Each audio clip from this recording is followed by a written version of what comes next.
శ్రోతలకు నా హృదయపూర్వక నమస్కారములు. మన శ్రోతలలో ఒకరు ప్రశ్నను పంపటం జరిగింది. ఆ ప్రశ్న, నలువైపులా చుట్టూ చూస్తున్న ఈ సమాజము నుంచి లౌకిక జీవితం శ్రమ అని తెలుసుకున్న నాలాంటి వారు ఒంటరిగా ఉండాలి అనుకునే వారికి దయచేసి సలహా ఇవ్వగలరు? ఒకవేళ ఒంటరిగా ఉండటం ఉచితమైతే ఇప్పుడున్న రోజుల్లో ఎలా ఈ జీవితాచరణ చెయ్యాలి? ఈ సందేహము తీర్చగలరు. అంటే ఇప్పుడున్న ప్రపంచంలో, సమాజంలో భౌతికంగా లౌకిక జీవితం బ్రతకటం శ్రమ అని తెలుసుకున్న నాలాంటి వారు ఒంటరిగా ఉండాలనుకుంటే దానికి సలహా ఇవ్వండి. ఎలా ఒంటరిగా ఉండాలి? ఒకవేళ ఒంటరిగా ఉండటం ఉచితమైతే ఇప్పుడున్న రోజుల్లో ఎలా ఈ జీవితాచరణ చెయ్యాలి? సహజంగా నేను చెబుతున్నటువంటి శీర్షికలు విన్నవాళ్ళు ఎవరైనా సరే కుటుంబ జీవితంలోకి వెళ్ళటం ఉచితము, కుటుంబ జీవితం జీవించటం ఉచితము అంటే అది కరెక్టు. ఎందుకనంటే మన శరీర నిర్మాణము, సృష్టి అలా పెట్టుకొచ్చింది. మన పంచేంద్రియములను ఉపయోగించుకుంటూ పంచేంద్రియాల అవసరాలు తీర్చుకుంటూ ఆ పంచేంద్రియాల అవసరాల కొరకు ప్రయత్నించుకుంటూ మనుషుల మధ్య మనుషులతో కలిసి జీవిస్తున్నప్పుడు పంచేంద్రియాల అనుభవాల కోసం, అవసరాల కోసం మనం చేసేటువంటి ప్రయత్నాలలో మనం ఉపయోగించేటువంటి మన శారీరక శ్రమ కానీ, మానసిక శ్రమ కానీ, బుద్ధి శ్రమ కానీ, బుద్ధి అంటే తెలివి, ప్రజ్ఞానం, ఇక్కడ ఇవి ఎలా ఉన్నది, ఎలా ఉపయోగిస్తున్నాం, ఈ మూడింటిని సామరస్యంగా కలిపి ఉపయోగిస్తూ మళ్ళీ మన చుట్టూ ఉన్న వాళ్ళ నుంచి మనకు కావలసిన అవసరాలు పొందే ప్రయత్నం చేయాలి. వాళ్ళు కూడా ఇవన్నీ ఉపయోగిస్తూ ఉంటారు. ఇక్కడ సమాజ నిర్మాణం ఎలా ఉందంటే మనుషులందరూ కూడా ఎవరి ప్రయత్నములు వాళ్ళ కోసమే చేసుకుంటున్నారు. ఇప్పుడు వృత్తి, వ్యాపార, ఉద్యోగములు ఇవే మనుషులు చేసేది, ఎక్కడెవరేం చేసినా. లేదు అంటే భిక్షాటనలు. ఈ భిక్షాటనలు అనేవి ఎలా అయినా కావచ్చు. ఇంకా ఒకవేళ భక్తి మార్గాలలో ఉచితంగా డొనేషన్లను ఇంకోటను ఏ పేరులో తీసుకున్నా ఉచితం అంతా భిక్షాటన. ఊరికనే మనం అర్థం చేసుకోవటానికి అంటున్నాం అంతే. మిగిలిన వృత్తి, వ్యాపార, ఉద్యోగములు. కానీ ధనముతో, వస్తువులతో సంబంధం లేకుండా, మనుషులతో సంబంధం లేకుండా మనిషి బ్రతకటం కుదరదు, అసలు కుదరదు ఇక్కడ. ఎందుకని? మనిషి మనుషుల నుండే వస్తున్నాడు. ప్రథమ సత్యం అది.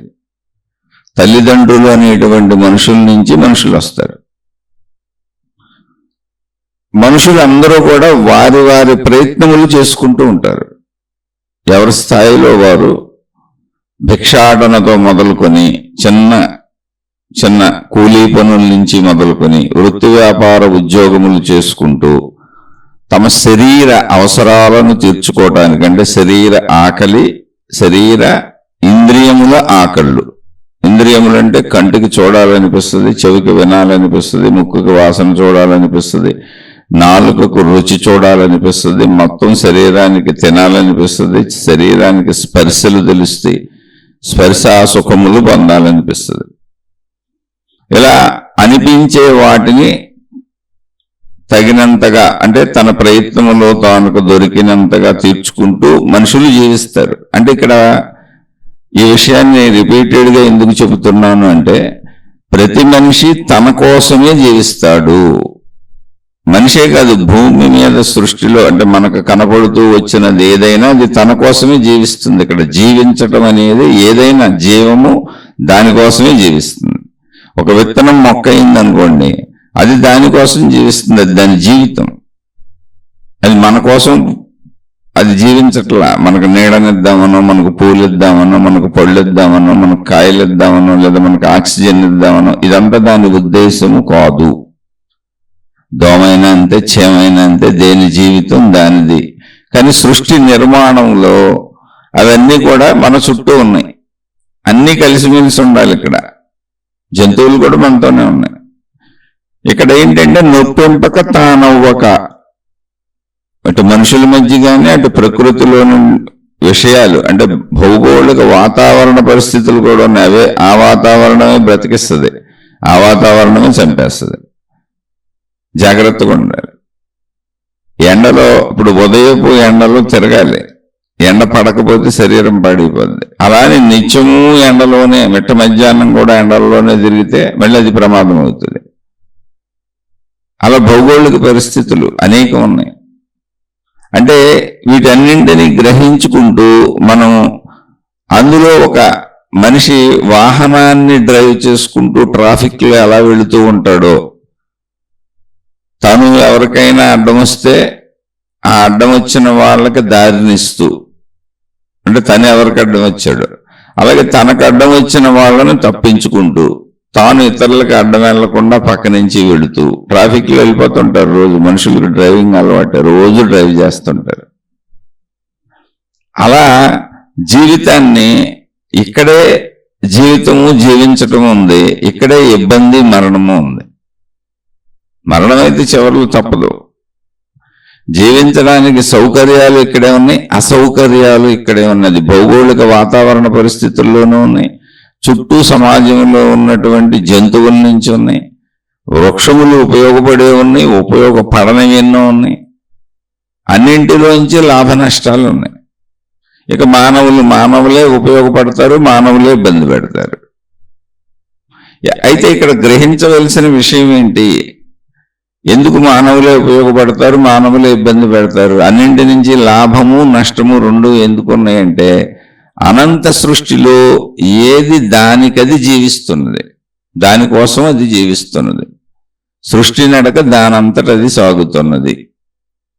మనం నేను అన్నప్పుడు మనకి మనం ఒక ప్రత్యేక భావనగా, ఒక స్పెషల్గా మనమే జీవిస్తున్నట్టుగా నేను అన్న తలంపు తప్ప ఇతర తలంపులు ఎక్కువ ఉండవు. మనకు కనపడుతూ ఉండొచ్చు, వేల లక్షల కోట్ల మంది మనుషులు కనపడుతూ ఉండొచ్చు, ఇతర జీవరాశులు కనపడుతూ ఉండొచ్చు, వృక్షములు కనపడుతూ ఉండొచ్చు, సృష్టిలోని అనేక ఇతర విషయములు కనపడుతూ ఉండొచ్చు, మనం గ్రహిస్తూ ఉండొచ్చు, అవసరార్థం ఉపయోగించుకుంటూ ఉండొచ్చు.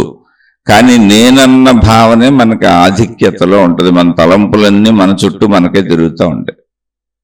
నిరంతరం నేను నేను నేను.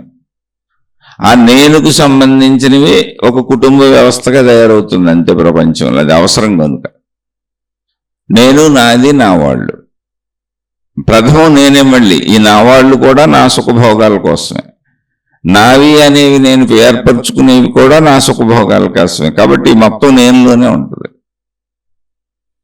అందుకని ఇప్పుడు ఈ నేను నిరంతరం అనేక వాటితో ముడిపడి తను జీవించాలి గనుక, కానీ జీవించే ప్రతి నేను వ్యక్తిగతము గనుక ఇక్కడ గమనించాల్సింది అది.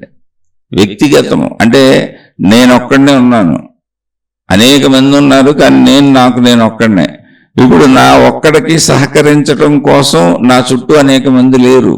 నాకు సహకరించటం కోసం ఈ సృష్టి అంతా లేదు. జంతువులు కానీ, చెట్లు కానీ, మనుషులు కానీ. ఎలాగైనా ఈ వ్యక్తిని బ్రతికించాలి, ఈ వ్యక్తికి సహాయపడాలని నాకు అనుకూలంగా ఉండటం కోసం వీళ్ళంతా పుట్టలేదు, రాలేదు.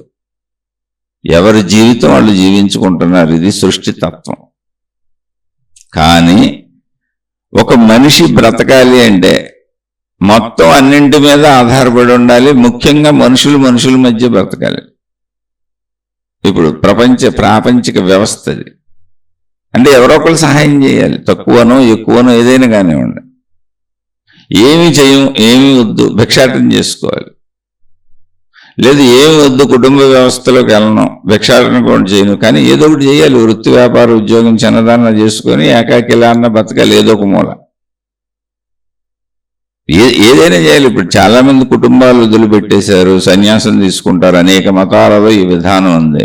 ఏం చేస్తున్నారు వాళ్ళు? మత ప్రచారాలు చేస్తున్నారు, దైవ ప్రచారాలు చేస్తున్నారు. వాళ్ళేమీ ఆగలేదు, ఒక కుటుంబ వ్యవస్థ కంటే ఎక్కువ చేస్తున్నారు. కాకపోతే అది ఒక ఉన్నతమైనటువంటి జీవితంగా భావించుకొని భావింపబడి చెప్పబడుతుంది. ఉన్నతమైన జీవితం ఏంటి అంటే నీ అంతరంగంలో మంచితనం, నువ్వు ఎక్కడున్నావు అనేది కానీ కాదు, అసలు నీ అంతరంగ సౌందర్యం. నీ అంతరంగ సౌందర్యం పెరిగిందా?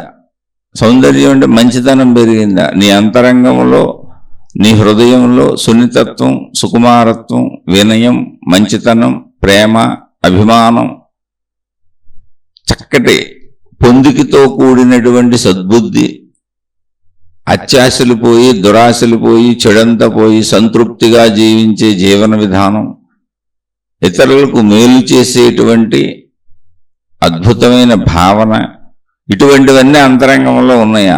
ఎందుకు మేలు చేయాలి అంటే అదే ఇక్కడ ప్రాబ్లం.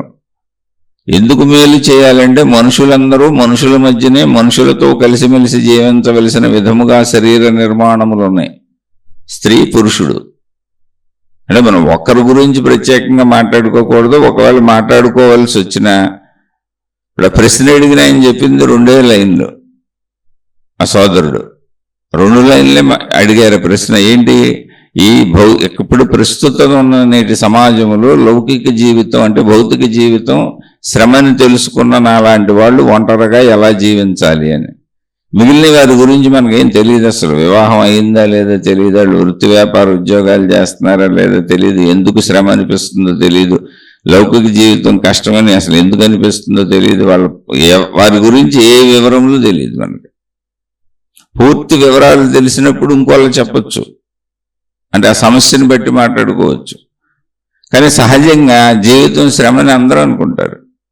మీరు ఎవరిని వెళ్ళి అడిగినా జీవితం శ్రమగానే ఉందంటారు, జీవించటం శ్రమగానే ఉందంటారు. మీరు అపర కుబేరుడికి కూడా శ్రమగానే ఉందంటాడు. ఎందుకంటే ఇంత డబ్బును మెయింటైన్ చేయడం చాలా కష్టంగా ఉందండి, ఇన్ని వ్యాపారాలు మెయింటైన్ చేయడం చాలా కష్టంగా ఉందండి, ఏ మూల ఎవరు ఏ మోసాలు చేస్తున్నారో, ఏ తప్పులు చేస్తున్నారో, ఎప్పుడు ఏం జరుగుద్దో చాలా కష్టమండి, బుర్రపాడైపోతుందని చెబుతారు. ఎవరైనా శ్రమ లేకుండా అసలు జీవితం ఉండదు. జీవించటమే శ్రమ, శ్రమతో కూడుకుంది. ఎందుకని? నిరంతరం శరీరం కదలాలి, దానికి ఆహారం ఇవ్వాలి, దాన్ని మనం తిన్న ఆహారాన్ని మళ్ళీ అది జీర్ణం చేసుకోవాలి, అదంతా రక్తంగా మార్చుకోవాలి. మనకు వచ్చేటువంటి డల్నెస్ అంటే నిరాశ, నిస్పృహ, ఒక రకమైన విసుగు, చికాకు, కోపము, ఇవన్నీ కూడా భౌతిక పరిస్థితుల మీద ఎంత ఆధారపడి ఉంటాయో మన శరీరంలో మనం తీసుకుంటున్న ఆహార పదార్థాల మీద కూడా ఆధారపడి ఉంటాయి. పదార్థములకు గుణములు ఉంటాయి. కొన్ని రకములైనటువంటి విటమిన్స్, మినరల్స్ అంటే ఖనిజములు, లవణములు ఇలా అంటారు. అవన్నీ మన శరీరంలో అనేక రకాలు కావాలి మనకి, కొన్ని వేల రకాలు కావాలి మన శరీరంలో. మనం తింటున్న ఆహారం నుంచి వెళ్తాయి. అవి తగ్గినప్పుడు కూడా మనకు అటువంటి భావనలు వస్తాయి. మన భావాలు కూడా మనం తీసుకున్న ఆహార పదార్థాల మీద ఆధారపడి ఉంటాయి. అందుకని డాక్టర్లు ఈ ప్రోటీన్స్ లోపం వలన ఇది జరుగుతుంది అలా రకరకాలు చెబుతూ ఉంటారు. నేను అందులో ఎక్స్పర్ట్ని కాదు కాబట్టి ఆ పేర్లు చెప్పలేకపోతున్నాను. అన్నీ కావాలి మనిషికి. మెగ్నీషియం అంటారు, పొటాషియం అంటారు, రకరకాల పేర్లు ఉంటాయి. వాటి వలన కూడా మనకు ఒక నిరాశ, నిస్పృహ ఆలోచనలు వస్తూ ఉంటాయి. అది పరిస్థితుల వలన కూడా వస్తూ ఉంటాయి. లేదు, కొంతమంది మానసికంగా ఎప్పుడు వాటిని తయారు చేసుకుంటూ ఉంటారు. అంటే నెగిటివిటీని తయారు చేసుకోవడం తేలిక. ఎందుకు తేలిక అంటే నిరంతరం ప్రయత్నించాలి. ఇక్కడ నిరంతరం ఏది కావాలన్నా ప్రయత్నించి పొందాలి.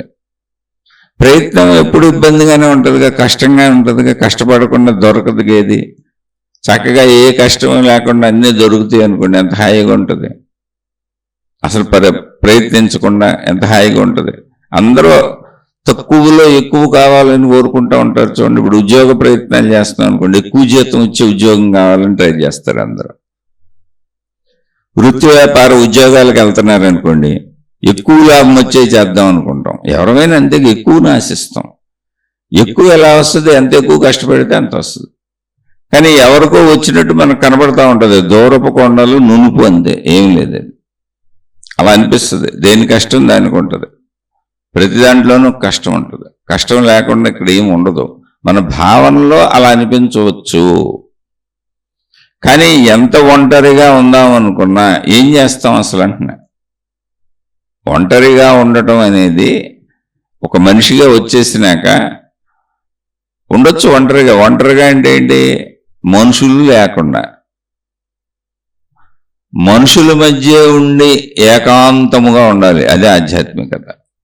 ఒంటరిగా అంటే ఒక్కళ్ళే ఉండటం అంటే నేను ఈ మనుషుల్ని భరించలేను, నా వల్ల కాదు, ఈ మనుషులతో నేను కలిసి ఉండలేను, ఈ సమాజంలో అందరూ మోసగాళ్ళు మోసగత్తులే, ఏదో ఒక రకంగా అందరూ ఇబ్బంది పెడుతూనే ఉన్నారు. మీరు ఎవరిని అడిగినా ఇదే మాట చెబుతారు. చిత్రం ఏంటంటే మీరు ఒక భిక్షగత్తిని అడిగినా ఇదే మాట చెబుతారు వాళ్ళు కూడా.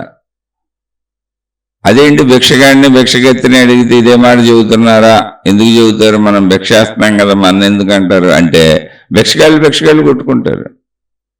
మళ్ళీ అక్కడ వాళ్ళు మనుషులేగా, భిక్షగత్తులు కొట్టుకుంటారు.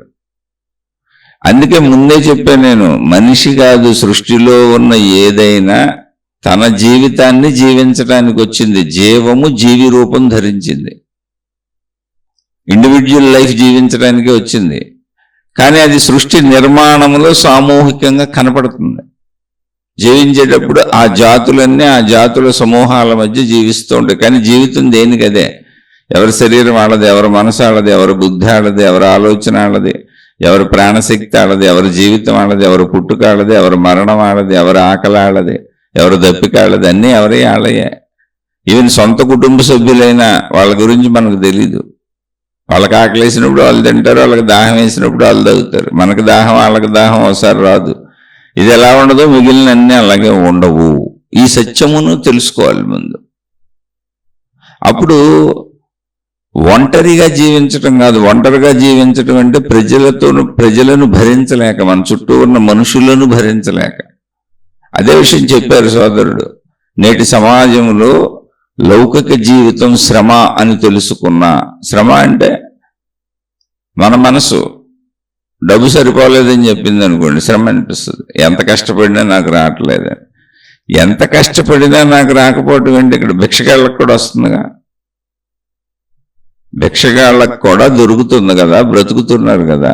అనాథాశ్రమాలు, వృద్ధాశ్రమాలు, ఉచిత భోజన పథకాలు బోల్డ్ ఉన్నాయి. ఎంతోమంది అసలు ఉచితంగా భోజనాలు పంచుతున్నారు, బట్టలు పంచుతున్నారు. అంటే అక్కడ ఉండి ఒకవేళ దాన్ని మనం అంగీకరించలేదు అనుకోండి, సపోజ్ అలా బ్రతకడానికి ఇష్టపడలేదు అనుకోండి, అది మన మానసిక స్థితి. అలా బతుకుతున్న వాళ్ళందరూ ఉన్నారు అక్కడ. అంటే మన మనసు అక్కడ అవమానాన్ని తీసుకుంటుంది. నెక్స్ట్ స్టేజ్ భిక్షగాళ్ళని చెప్పింది అది. అంటే మీరు భక్తి మార్గాల్లోకి వెళ్ళిన అంతే, క్లాసుగా ఊరుకునే కూర్చొని మేము పెద్ద పెద్ద బోధలు చేస్తున్నాం, జ్ఞాన బోధలు చేస్తున్నాం కాబట్టి మాకు దక్షిణలు ఇవ్వచ్చు, మా ప్రార్థనాలయాలకు దక్షిణలు ఇవ్వండి అని రకరకాలుగా ఏ రూపంలో డొనేషన్లను ఏం తీసుకున్నదంతా ప్రజలు వేస్తున్న. ఇక్కడ భిక్ష, అక్కడ దక్షిణ అయింది గౌరవంగా, అంతే. అంతకుమించి ఏం లేదు. అది ఉచితమే. అది దేవుడి పేరు మీదకి, మామూలు పేరులో భిక్ష అనేది దేవుడి పేరు మీద దక్షిణ అయింది. అంతకు మించి తేడా ఏం లేదు. మీరు ఏ రూపంలో తీసుకున్నా, వస్తువులు అవ్వచ్చు, విషయాలు అవ్వచ్చు. కొంచెం గౌరవంగా అనేది మళ్ళీ మానసికం. దేవుడు పేరు మీద ఇస్తున్నారు కాబట్టి గౌరవం అని, అది ఎవరు మానసికం వాళ్ళదంటే. చాలామంది, అనేక మంది మీరు చూస్తే మందిరాల దగ్గర బయట కూర్చొని ఉంటారు, దానాలు కొట్టుకుంటూ ఉంటారు. అంటే మనం చేసినటువంటి అనేక కర్మఫలములు పోగొట్టుకోవటానికి, చెడు కర్మఫలములు మనకేదో మంచి జరగడానికి దాన ధర్మాలు చేయమని చెప్తూ ఉంటారు చాలామంది. ఆ దాన ధర్మాలు స్వీకరించడానికి అక్కడ కూర్చొని ఉంటారు. అంటే ఏంటి, మన చెడు వాళ్ళకి పోతుందో లేకపోతే మనం వాళ్ళకి దానం ఇవ్వడం వల్ల పుణ్యం వస్తుందో నాకు ఇది ఎప్పుడు అర్థం కాలేదు ఈ కాన్సెప్ట్. అయితే దాన్ని నేను విమర్శించట్లా, మంచిదే, కాన్సెప్ట్ మంచిది. ఎందుకంటే అలా అన్న ఎవరో ఒకరికి సహాయం చేస్తున్నాను, ఎవరో సహాయం చేసేవాడికి మంచిదే. కానీ సహాయం పుచ్చుకునేవాడు అసమర్థుడయుండి పని చేయలేని అనారోగ్యవంతుడో లేకపోతే మందబుద్ధో అటువంటి స్థితిలో ఉన్నవాళ్ళు అయితే పర్వాలేదు. కానీ పని చేయగలిగిన వాళ్ళు దానాలు పుచ్చుకుంటూ బద్ధకంగా కూర్చుంటే మాత్రం అది కరెక్ట్ కాదు. దానాలు పుచ్చుకోవడమే మా వృత్తి అంటే కరెక్ట్ కాదు. ఏదో ఒక పని చేయి, ఏ పనైనా పర్వాలా. ఇప్పుడు మందిరంలో పని చేస్తున్నారు అనుకోండి, పని పర్వాలా, పని చేసుకో, జీతం తీసుకో.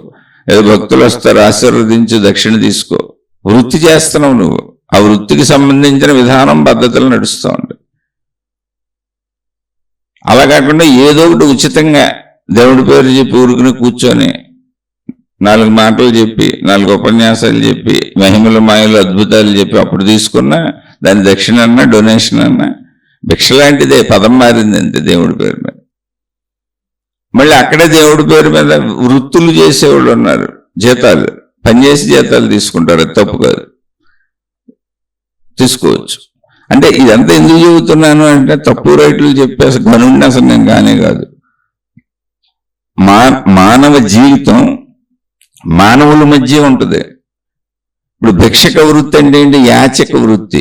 యాచక వృత్తిలో కోటాను కోట్ల మంది బతుకుతున్నారు. ఇప్పుడు ఇబ్బంది ఎక్కడ ఉంది? వాళ్ళకి ఏముంది, ఎవరొకళ్ళు పెడతారు, తింటారు, వాళ్ళు ఏం పెడితే తింటారు. లేదా డబ్బులు ఇచ్చారు అనుకోండి, ఎవరన్నా దొరికితే ఆ డబ్బులు దొరికితే వీళ్ళకి నచ్చినవి తింటారు. వాళ్ళకున్న సౌకర్యాలు ఏమైతే అక్కడ పడుకుంటారు, ఏ బస్ స్టాండ్లోనే, రైల్వే స్టేషన్లోనే, చెట్ల కింద, పొట్ల కింద, బ్రిడ్జిల కింద. కానీ మానవ సమూహం ఉందిగా, ఇది కేవలం ఇలా బ్రతకమని నేను ఎవరికి చెప్పటం, ఆ బ్రతుకుతున్నటువంటి స్థితి గతిలో కోట్ల మంది ఉన్నారని చెబుతున్నా. ఉన్నారు, బతుకుతున్నారు. అలా కూడా బతకొచ్చు ఈ ప్రపంచంలో. వాళ్ళు బతుకుతున్నారు. ఆ బ్రతుకుతున్న వాళ్ళలో ఆనందంగా ఉన్న వాళ్ళని కొన్ని 100 మందిని చూశాను నేను. అంటే మిగిలింది నాకు తెలియదు. 100 మందిని భిక్షగాళ్ళని చూసే అవకాశం నీకెందుకు వచ్చిందా? ఎవరో ఒకళ్ళిద్దరు తగులుతారు. 100 మంది నేను ఒకసారి చూస్తే నీకు అర్థమైపోయిందంటే కాదు, కొన్ని 100 సార్లు చూశాను. ఎందుకు చెబుతున్నానంటే కరోనా టైంలో గవర్నమెంట్ పర్మిషన్ తీసుకొని భిక్షగాళ్ళందరికీ, అంటే కరోనాలో మొత్తం ఫస్ట్ కరోనాలో మొత్తం అన్ని మూసేశారు. మొట్టమొదట జనతా కర్ఫ్యూతో మొదలైంది, తర్వాత కరోనాలో మొత్తం ఆగిపోయింది, స్తంభించిపోయింది ప్రపంచం అంతా. మరి ఎలా బతుకుతారు భిక్షగాళ్ళని ఒక చిన్న ఆలోచన వచ్చింది. కలెక్టర్ గారి దగ్గర పర్మిషన్ తీసుకొని బయట తిరగనివ్వట్లే ఎవరిని. అందుకని పర్మిషన్ తీసుకొని భోజనాలు ఉండి వాటర్ బాటిల్స్ పట్టుకొని భిక్షగాళ్ళకి అందరికీ రోడ్ల మీద ఉన్న వాళ్ళు ఎక్కడెక్కడ ఉన్నారు, ఎక్కడెక్కడ దాని పాపం కరోనాలో వాళ్ళు కూడా దాక్కున్నారు, వాళ్ళందరికీ అలా పంచుతూ సుమారు ఒక 3-4 సంవత్సరాలు వరుసగా పనిచేశాం. మొత్తం తెలుసు భిక్షగాళ్ళు మా ఊర్లో. 1000 మందికి పంచుకుంటూ తిరిగేవాళ్ళం. అలా ఉదయం నుంచి సాయంత్రం వరకు ఇదే పని. వండటం, వడ్డించడం, ఇవన్నీ ప్యాకింగ్లు చేసేవాళ్ళు ఒక బ్యాచ్ ఉండి మేము వెళ్ళి పంచొస్తూ ఉండేవాళ్ళం. బ్యాచ్లుగా పని జరుగుతూ ఉండేది. అలా చూసాం, చాలా హ్యాపీగా ఉన్నవాళ్ళని చూసాం. నిజంగా మేము పంచుతున్నప్పుడు ఎక్స్ట్రా పొట్లం ఇస్తే వద్దన్నోళ్ళు చాలా మంది ఉన్నారు. ఎందుకంటే ఇంకొకళ్ళకి ఇవ్వండి, ఎవరికన్నా ఉపయోగపడుతుంది అని. భిక్షగాళ్ళు భిక్షగత్తుల్లో లేదయా ఇది పాడవదు, మీరు మధ్యాహ్నానికో సాయంత్రానికో మీకు ఉపయోగపడుతుంది, ఉంచుకోండి ఇంకో పొట్లం, మళ్ళీ మీకు దొరకవు కదా అంటే వద్దండి, అసలు లేనోళ్ళు ఎవరన్నా ఉంటారు కదా ఇవ్వండి అన్న వాళ్ళు చాలా మంది ఉన్నారు. సంతృప్తిగానే బతుకుతున్నారు. ఏమి లేదు, ఎవరో పెడితే తినేవాళ్ళు. అలా చాలా మందిని చూసి ఆశ్చర్యపోయాను. అంటే మానవ హృదయంలో ఉండాలి సరైనటువంటి బుద్ధి. భిక్షగాళ్ళు ఎలా చెబుతున్నాను, కొంతమంది భిక్షగాళ్ళు ఎంత ఇస్తున్నా ఇమ్మని ప్యాకెట్లు తీసుకునేవాళ్ళు. ఏమంటే రాత్రికి ఏం దొరకదు ఇవ్వండి అని వాళ్ళే అడిగేవాళ్ళు. అన్ని రకాల వాళ్ళు కనపడ్డారు. అంటే మామూలు మనుషుల్లో ఎన్ని రకాల వాళ్ళు ఉంటారో అన్ని రకాల వాళ్ళు అక్కడ ఉన్నారు. అన్ని రకాలు ఉన్నారు అక్కడ. అంటే అది మనస్తత్వం, వాళ్ళ ఆ పొజిషన్లో ఉన్నారు, భిక్షక పొజిషన్లో. తప్ప మనిషి మనసు ఎక్కడికి పోద్ది. అందులో ఉత్తములు ఉన్నారు, వద్దన్నోళ్ళు ఉన్నారు, చాలండి అని. అలా కొన్నిసార్లు పంచుతున్నప్పుడు కొన్ని సందర్భాల్లో ఏమంటే వేరే వాళ్ళు ఎవరో వచ్చి ఇచ్చారు, ఈ పూట అక్కర్లేదు సార్, వేరే ఎవరికన్నా ఇవ్వండి అని చెప్పిన వాళ్ళు చాలా మంది ఉన్నారు. ఎంతమంది ఇచ్చినా తీసేసుకొని దాచేసుకుంటున్న వాళ్ళు, ఇంకా ఇవ్వండి అని ఎగబడుతున్న వాళ్ళు ఉన్నారు. ఇది మానవ మనస్తత్వం. ఇందులో దుఃఖం ఎక్కడుంది, ఎలా ఉంటుంది అనేది మనమే గమనించుకోవాలి. మనం ఏ స్థితుల్లో మనం దుఃఖాలకు లోనవుతున్నామని, బాధలకు లోనవుతున్నామని. ఇది ఇక్కడ ఈ స్టేజ్. ఎలా బతకొచ్చు హాయిగా, వాళ్ళు ఎక్కడో చెట్టు పుట్ట బ్రిడ్జిలు ప్లాట్ఫారాల మీద హాయిగా నిద్రపోతున్నారు. అసలు మామూలుగా కదా, వాళ్ళకి నిద్ర ఎలా పడుతుందో నాకు అర్థమయ్యేది కాదు.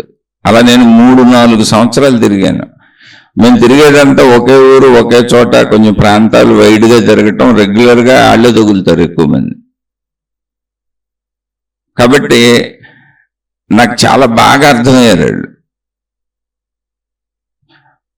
అలా బతుకుతూ కూడా హ్యాపీగా ఉన్నారు వాళ్ళు. అదే హ్యాపీగా ఉంది వాళ్ళకి. మన ఇంట్లో ఎలా ఉన్నామో వాళ్ళ బ్రిడ్జ్ కింద అలా హ్యాపీగా ఉన్నారు, లేదా ప్లాట్ఫామ్ మీద అలా హ్యాపీగా ఉన్నారు, ఆ రైల్వే స్టేషన్లో అలా హ్యాపీగా ఉన్నారు, ఆ బస్ స్టాండ్లో అలా హ్యాపీగా ఉన్నారు. అనేక చోట్ల మారుమూల ప్రాంతాలు ఎక్కడ కుదిరితే అక్కడ ఉంటున్నారు అంతే. ఇది మొదటి స్థితి. ఇక రెండవ స్థితి, ఏదో ఒక చిన్న పని చేసుకోవచ్చు. చిన్న చిన్న ఫ్రూట్స్ అమ్ముకుంటున్నారు, కూరగాయలు అమ్ముకుంటున్నారు, కూలి పనులు చేసుకుంటున్నారు, పళ్ళు తెచ్చి అమ్ముకుంటున్నారు, అన్నీ చిన్న పూల కొట్టు పెట్టుకోవచ్చు. అసలు పెద్ద పెట్టుబడులు కూడా అక్కర్లేదు వీటికి. అలా కొన్ని వందల వేల లక్షల కోట్ల మంది బతుకుతున్నారు. వాళ్ళు తెలుసు, నిత్యావసర వస్తువులు కొనుక్కుంటానే ఉంటాం. 55 ఏళ్ల జీవితంలో ఎంతమందిని చూసుంటాం, ఎన్ని చూసుంటాం. వాళ్ళలో సంతృప్తిగా ఉన్న బోల్డ్ మంది ఉన్నారు. నేను కొనే చోటే ఎంతో మంది నాకు తెలిసిన వాళ్ళకి కొంచెం ఎక్స్ట్రా ఇచ్చేదన్నా తీసుకోండి, పర్లేదులే ఉంచుకో అంటే, ఎందుకు సార్ అలా అక్కర్లేదు, మా కష్టం మేము చక్కగా ఉన్నాం చాలు మాకు అన్నోళ్ళు బోల్డ్ మంది ఉన్నారు. అలా ప్రతి విషయంలోనూ మోసం చేద్దాం, ఇంకొంచెం పొందేద్దాం అన్నోళ్ళు బోల్డ్ మంది ఉన్నారు. అన్ని చోట్ల అన్నోళ్ళు ఉన్నారు. మళ్ళీ ఇక్కడ కూడా తృప్తి కలిగిన వాళ్ళు, మనం ఇస్తే కూడా వద్దనే వాళ్ళు ఉన్నారు. ఇప్పుడు ఏ పండో కొన్నాం, ఏ కూరగాయలు కొన్నాం, ఏ చిల్లర ఒక 2 రూపాయలు ఎక్స్ట్రా ఉంది, పర్లేదు ఉంచేసుకో, వద్దులే అంటే వద్దు సార్ అని తిరిగి ఇచ్చేస్తున్న వాళ్ళు ఉన్నారు. కాదని అసలు తూకాలు విషయాల్లోనే మోసం చేస్తున్న వాళ్ళు ఉన్నారు. అందరూ ఉన్నారు అక్కడ కూడా. అలా ఏదో ఒక చిన్న కూలి పని చేసుకుంటూ సంతృప్తిగా ఉన్నోళ్ళు ఉన్నారు, సంతృప్తి లేనోళ్ళు ఉన్నారు. అక్కడి నుంచి ఇంకా స్థాయి పెరుగుతూ ఉంటుంది. మళ్ళీ ఏదో చిన్న ఇంకా స్థాయి పెరిగింది. కూలి పనుల నుంచి ఈ చిన్న విషయాల నుంచి ఏదో ఒక చిన్న ఉద్యోగాలు, వృత్తులు. ఇలా మానవ జాతి అపర కుబేరుల వరకు ఉంది. భిక్షకుల నుంచి స్టేజ్ బై స్టేజ్. మీరు గమనిస్తే ఇప్పుడు అపర కుబేరులు నాకు తెలియదు, కానీ కొంచెం కుబేరులు తెలుసు నాకు. అంటే 100 కోట్లలో ఉన్నవాళ్ళు తెలుసు నాకు. అక్కడ దాకా తెలుసు, పరిచయాలు ఉన్నాయి. అతి సామాన్యుడి నుంచి ఒక 100 కోట్ల వరకు పరిచయాలు ఉన్నాయి, మా వ్యక్తులు తెలుసు. నేను సామాన్యుడినే, నేను లోయర్ మిడిల్ క్లాస్. నేను మిడిల్ క్లాస్లో కూడా లోయర్ మిడిల్ క్లాస్. ఎందుకంటే ఒకప్పుడు ధనవంతుడినే, అంటే కోటీశ్వరుడిని చెప్పొచ్చు, కోట్లతో వ్యాపారం చేసేవాడు. ఒక 4 సంవత్సరాల క్రితం అన్ని వదిలేశాను, జీవితకాల మౌనం అని ఇంట్లో కూర్చున్నాను. వృత్తి వ్యాపార ఉద్యోగాలు మొత్తం వదిలిపారేసాను, కూర్చున్నాను ప్రశాంతంగా. ఇప్పుడు నా స్థితి లోయర్ మిడిల్ క్లాస్. మిడిల్ క్లాస్లో తక్కువ, జాగ్రత్తగా ఉన్నది పెట్టుకు తింటూ బతుకుతున్నాం. కుటుంబ సభ్యులు ఉన్నారు, ఇంకా సెటిల్ అవ్వలేదు, పిల్లలు, బాధ్యతలు ఉన్నాయి. వాళ్ళ విషయానికి చెబుతున్నా. ఒకప్పుడు తెలుసు, వ్యాపారాలు చేశాను కాబట్టి పరిచయస్తులు ఉన్నారు, 100 కోట్ల వరకు తెలుసు. అయితే ఏ స్థాయిలోనూ ఎవరు ఆగిలేరు, అన్ని స్థాయిల్లోనూ మంచివాళ్ళు ఉన్నారు. అపర కుబేరుల్లోనూ మంచివాళ్ళు ఉన్నారు, సంతృప్తి కలిగిన వాళ్ళు ఉన్నారు. మరి ఎందుకు అపర కుబేరులు అయ్యారండి వాళ్ళు? సంతృప్తి కలిగిందిగా ఆగిపోవచ్చు. అంటే ఇప్పుడు ఒక కంపెనీ పెట్టారు, అది నడిచిపోతూ ఉంది, వాళ్ళని అపర కుబేరులు చేసేసింది. అది ఆ సిస్టంలో వెళ్ళిపోతుంది, వాళ్ళకి ధన సంపదలు వస్తున్నాయి అంతే. ఏదో చేస్తున్నారు వ్యాపారాలు, నష్టం రావచ్చు, లాభం రావచ్చు, ఎవరికి తెలుస్తుంది. కానీ లాభానికి క్లిక్ అయింది అది. వాళ్ళు నష్టపోయి ఇబ్బందులు పడుతున్న వాళ్ళు ఉన్నారు. మళ్ళీ ఇదే వ్యాపారాల్లో నిజాయితీగా వ్యాపారాలు చేసేవాళ్ళు చాలా మంది ఉన్నారు. అంటే వాళ్ళ ప్రొడక్ట్స్ అన్ని నిజాయితీగా అందించేవాళ్ళు, వృత్తులు కానీ, వ్యాపారాలు కానీ, ఉద్యోగాలు కానీ. ఇందులోనే మోసపూరిత చర్యలు చేసేవాళ్ళు ఉన్నారు, ఇందులోనే దొంగలు ఉన్నారు, అన్ని రకాల వాళ్ళు ఉన్నారు. అంటే భిక్షకాడి నుంచి మొదలుకొని అపర కుబేరుల వరకు ఉన్న మానవ జాతిలో స్త్రీలైనా పురుషులైనా అత్యంత మంచివాళ్ళు ఉన్నారు, కొంచెం మంచివాళ్ళు ఉన్నారు, కొంచెం చెడ్డవాళ్ళు ఉన్నారు, పూర్తి చెడ్డవాళ్ళు ఉన్నారు, అన్ని రకాల వాళ్ళు ఉన్నారు.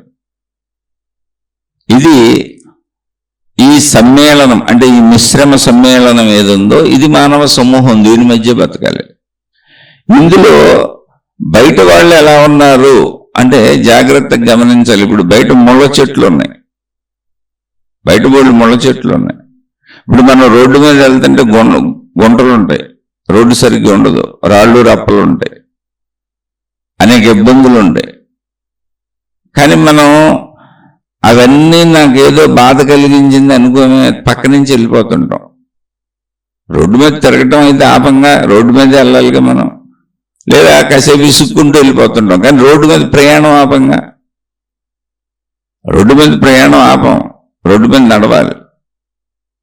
ఆ ట్రాఫిక్ బోర్డు ఉంటుంది రోడ్డు మీద, కొన్ని గుంటలు ఇవన్నీ తీసేయండి, మెయిన్ రోడ్ల మీదకి వెళ్ళాం అనుకోండి, విపరీతమైన ట్రాఫిక్ ఉంటుంది. ట్రాఫిక్ ఉందని వెళ్ళటం ఆపేయం. అయ్యో బాబు ఇంత ట్రాఫిక్లో నేను ఎలా తిరుగుతానని అనం. మనలాంటి వాళ్ళందరూ తిరిగితేనే ట్రాఫిక్ పెరిగింది, తిరగాలని అనుకుంటుంటేనే ట్రాఫిక్ పెరిగింది. తప్పించుకుంటూ వెళ్ళిపోతాం. తప్పించుకోవడం అనేది అసలు అక్కడ ఇబ్బంది అనిపించదు. ఇబ్బంది కాదు, అది ఎవరి పని వాళ్ళు చేసుకుంటున్నారు. అందరూ రోడ్ల మీదకి వస్తేనే కదా ట్రాఫిక్ పెరిగింది. ఎవరికి వాళ్ళు నాకు వద్దు ఈ ట్రాఫిక్ జీవితం, నేను ఇంట్లో కూర్చుంటానని ట్రాఫిక్ పెరగదు. అంటే ఇది ఎందుకు చెబుతున్నానంటే, మన మానసిక స్థితిని మనం పరిశీలించుకోవడానికి అవసరంగా ఇన్ని విషయాలు చెబుతున్నా. మనం బ్లేమ్ చేయాలనుకుంటే ఎప్పుడూ సొసైటీని బ్లేమ్ చేస్తూ ఉండొచ్చు. ఇక్కడ ఏ స్థితిలో ఉన్నాం? భిక్షక స్థితిలో తృప్తిగా ఉన్నోళ్ళు ఉన్నారు, కూలీగా ఉన్నోళ్ళ స్థితిలో తృప్తిగా ఉన్నోళ్ళు ఉన్నారు, ఎదుగుదలలో అపర కుబేరుల వరకు అన్ని స్థితుల్లో తృప్తిగా మంచిగా ధర్మంగా ఉన్నోళ్ళు ఉన్నారు, అన్ని స్థితుల్లో చెడ్డగా ఉన్నవాళ్ళు ఉన్నారు. ఎవరిని చూద్దాం? అంటే మనం ఏమనుకుంటున్నాం అంటే, జీవితం మంద కనుక నాకు అన్ని సహకరించాలనుకుంటున్నాం. నాకు అన్నీ సహకరించాలి, నాకు అందరూ సహకరించాలన్న వాళ్ళకి మొట్టమొదటి ఘర్షణ కుటుంబ సభ్యులతోనే మొదలవుతుంది.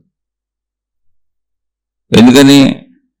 నా కుటుంబ సభ్యులని నేను అనుకోవచ్చు, కానీ వాళ్ళ జీవితం వాళ్ళు జీవించడానికి వచ్చారు. మళ్ళీ ఇక్కడ ఒకటే మొట్టమొదటి పాయింట్, బేస్ పాయింట్ ఒకటే, ఎవరి జీవితం వాళ్ళు జీవించడానికి వచ్చారు. జీవం జీవిగా జీవిస్తున్నది ఇండివిజువల్. అది ఒకళ్ళ కోసం ఒకళ్ళు ఎవరు రాలేదు అసలు ఇక్కడ. కాబట్టి మనకి ఎప్పుడూ మనం జీవిస్తున్న ప్రయత్నం భారంగా ఉంటుంది. ప్రయత్నమే భారం, కష్టం. ఏదో ఒక ప్రయత్నం చేయాలి ఇక్కడ, దాని ఫలితాలు ఎంత వస్తాయో తెలియదు. అందుకని ఒక నిరాశతో కూడినటువంటి హృదయాన్ని తయారు చేసుకుందామా అంటే, నా పరిస్థితులు మీకు తెలియదండి, నా కష్టాలు మీకు తెలియదండి, నా కన్నీళ్లు మీకు తెలియదండి, నేను పడే ఇబ్బందులు మీకు తెలియదండి, నాకున్న బాధలు మీకు తెలియదండి అనుకోవచ్చు. మనం చెబుతాం అలాగే, అందరికీ ఉన్నాయి. మీకు ఈ ఉపన్యాసాలు మీతో పంచుకుంటున్నా. నాకు నా చిన్నతనంలోనే నా తల్లిగారు చనిపోయారు. నా 5వ ఏటో 6వ ఏటో నాకు తెలియదు అసలు మా అమ్మగారు ఎలా ఉంటారు, గుర్తుకోలేదు. 90% ఆఫ్ లైఫ్ రోడ్ల మీద పెరిగాను మ్యారేజ్ అయ్యేవారు. మ్యారేజ్ అయినాక నాకంటూ ఒక ఇల్లు, ఒక స్థిరత్వం వచ్చింది. బొమ్మరంలో తిరిగాను ప్రపంచం అంతా. తెగిపోయిన గాలిపటం వెళ్ళిపోయినట్టు తిరిగింది జీవితం. గాలిపటం తెగిపోయింది, గాలివాటు గట్టిపడి తట్టిపోద్ది, ఎక్కడ చిక్కుంటే అక్కడ చిక్కుంటుంది, చిరిగిపోద్దో ఉంటుందో, అలాగే సాగింది జీవితం. వివాహం అయింది అనుకోకుండా, అసలు లెక్క ప్రకారం నాకు వివాహం కూడా అవ్వకూడనంత దారుణమైన జీవితం అది. నాకు వివాహం అవ్వకూడదు, కానీ వివాహం అయ్యింది. వివాహం అయిన దగ్గర నుంచి ఇప్పటి వరకు నా జీవితంలో స్థిరత్వం తప్ప చలనత్వం ఎక్కడ లేదు, చంచలత్వం ఎక్కడ లేదు, మొత్తం స్థిరత్వమే. ఎందుకంటే ఎప్పుడైతే నా మీద ఆధారపడి ఇంకొక జీవి నా జీవితంలోకి వచ్చిందో, దీన్ని తెగిపోయిన గాలిపటంలో నడపకూడదు, ఒక స్థిరత్వంతో నడపాలని నిర్ణయించుకున్నా. అంతే, ఆ నిర్ణయం అలా సాగిపోతూ వస్తుంది. చక్కగా పిల్లలు ఉన్నారు, భార్య ఉంది. వీలున్నంత వరకు వాళ్ళు, అంటే శక్తికి మించి ఆలోచిస్తే నేనేం చేయలేను, కానీ వీలున్నంత వరకు వాళ్ళు ఇబ్బంది పడకుండా నా బాధ్యతలన్నీ చేసుకొస్తూ ఉంటాను. నేను కూడా ఇబ్బంది పడను, ఎందుకని తెగిపోయిన గాలిపటానికి మళ్ళీ దారం దొరికింది, ఎవరో దారం కట్టారు. ఎడుబడితే ఎగిరిపోకుండా స్థిరంగా అది ఒక పద్ధతిలో పట్టుకొని ఎగరేస్తున్న గాలిపటం ఆకాశంలో ఎంత నిశ్చలంగా నిర్మలంగా ఎగురుతుందో, మంచి దారంతో ఎవరో పట్టుకొని ఎగరేస్తున్నప్పుడు ఎలా ఉంటుందో, అలా ఇప్పుడు నా జీవితాన్ని స్థిరత్వాన్ని పొంది కుటుంబం వచ్చింది నాకు. కాబట్టి అక్కడ స్థిరత్వంతో సాగుతుంది.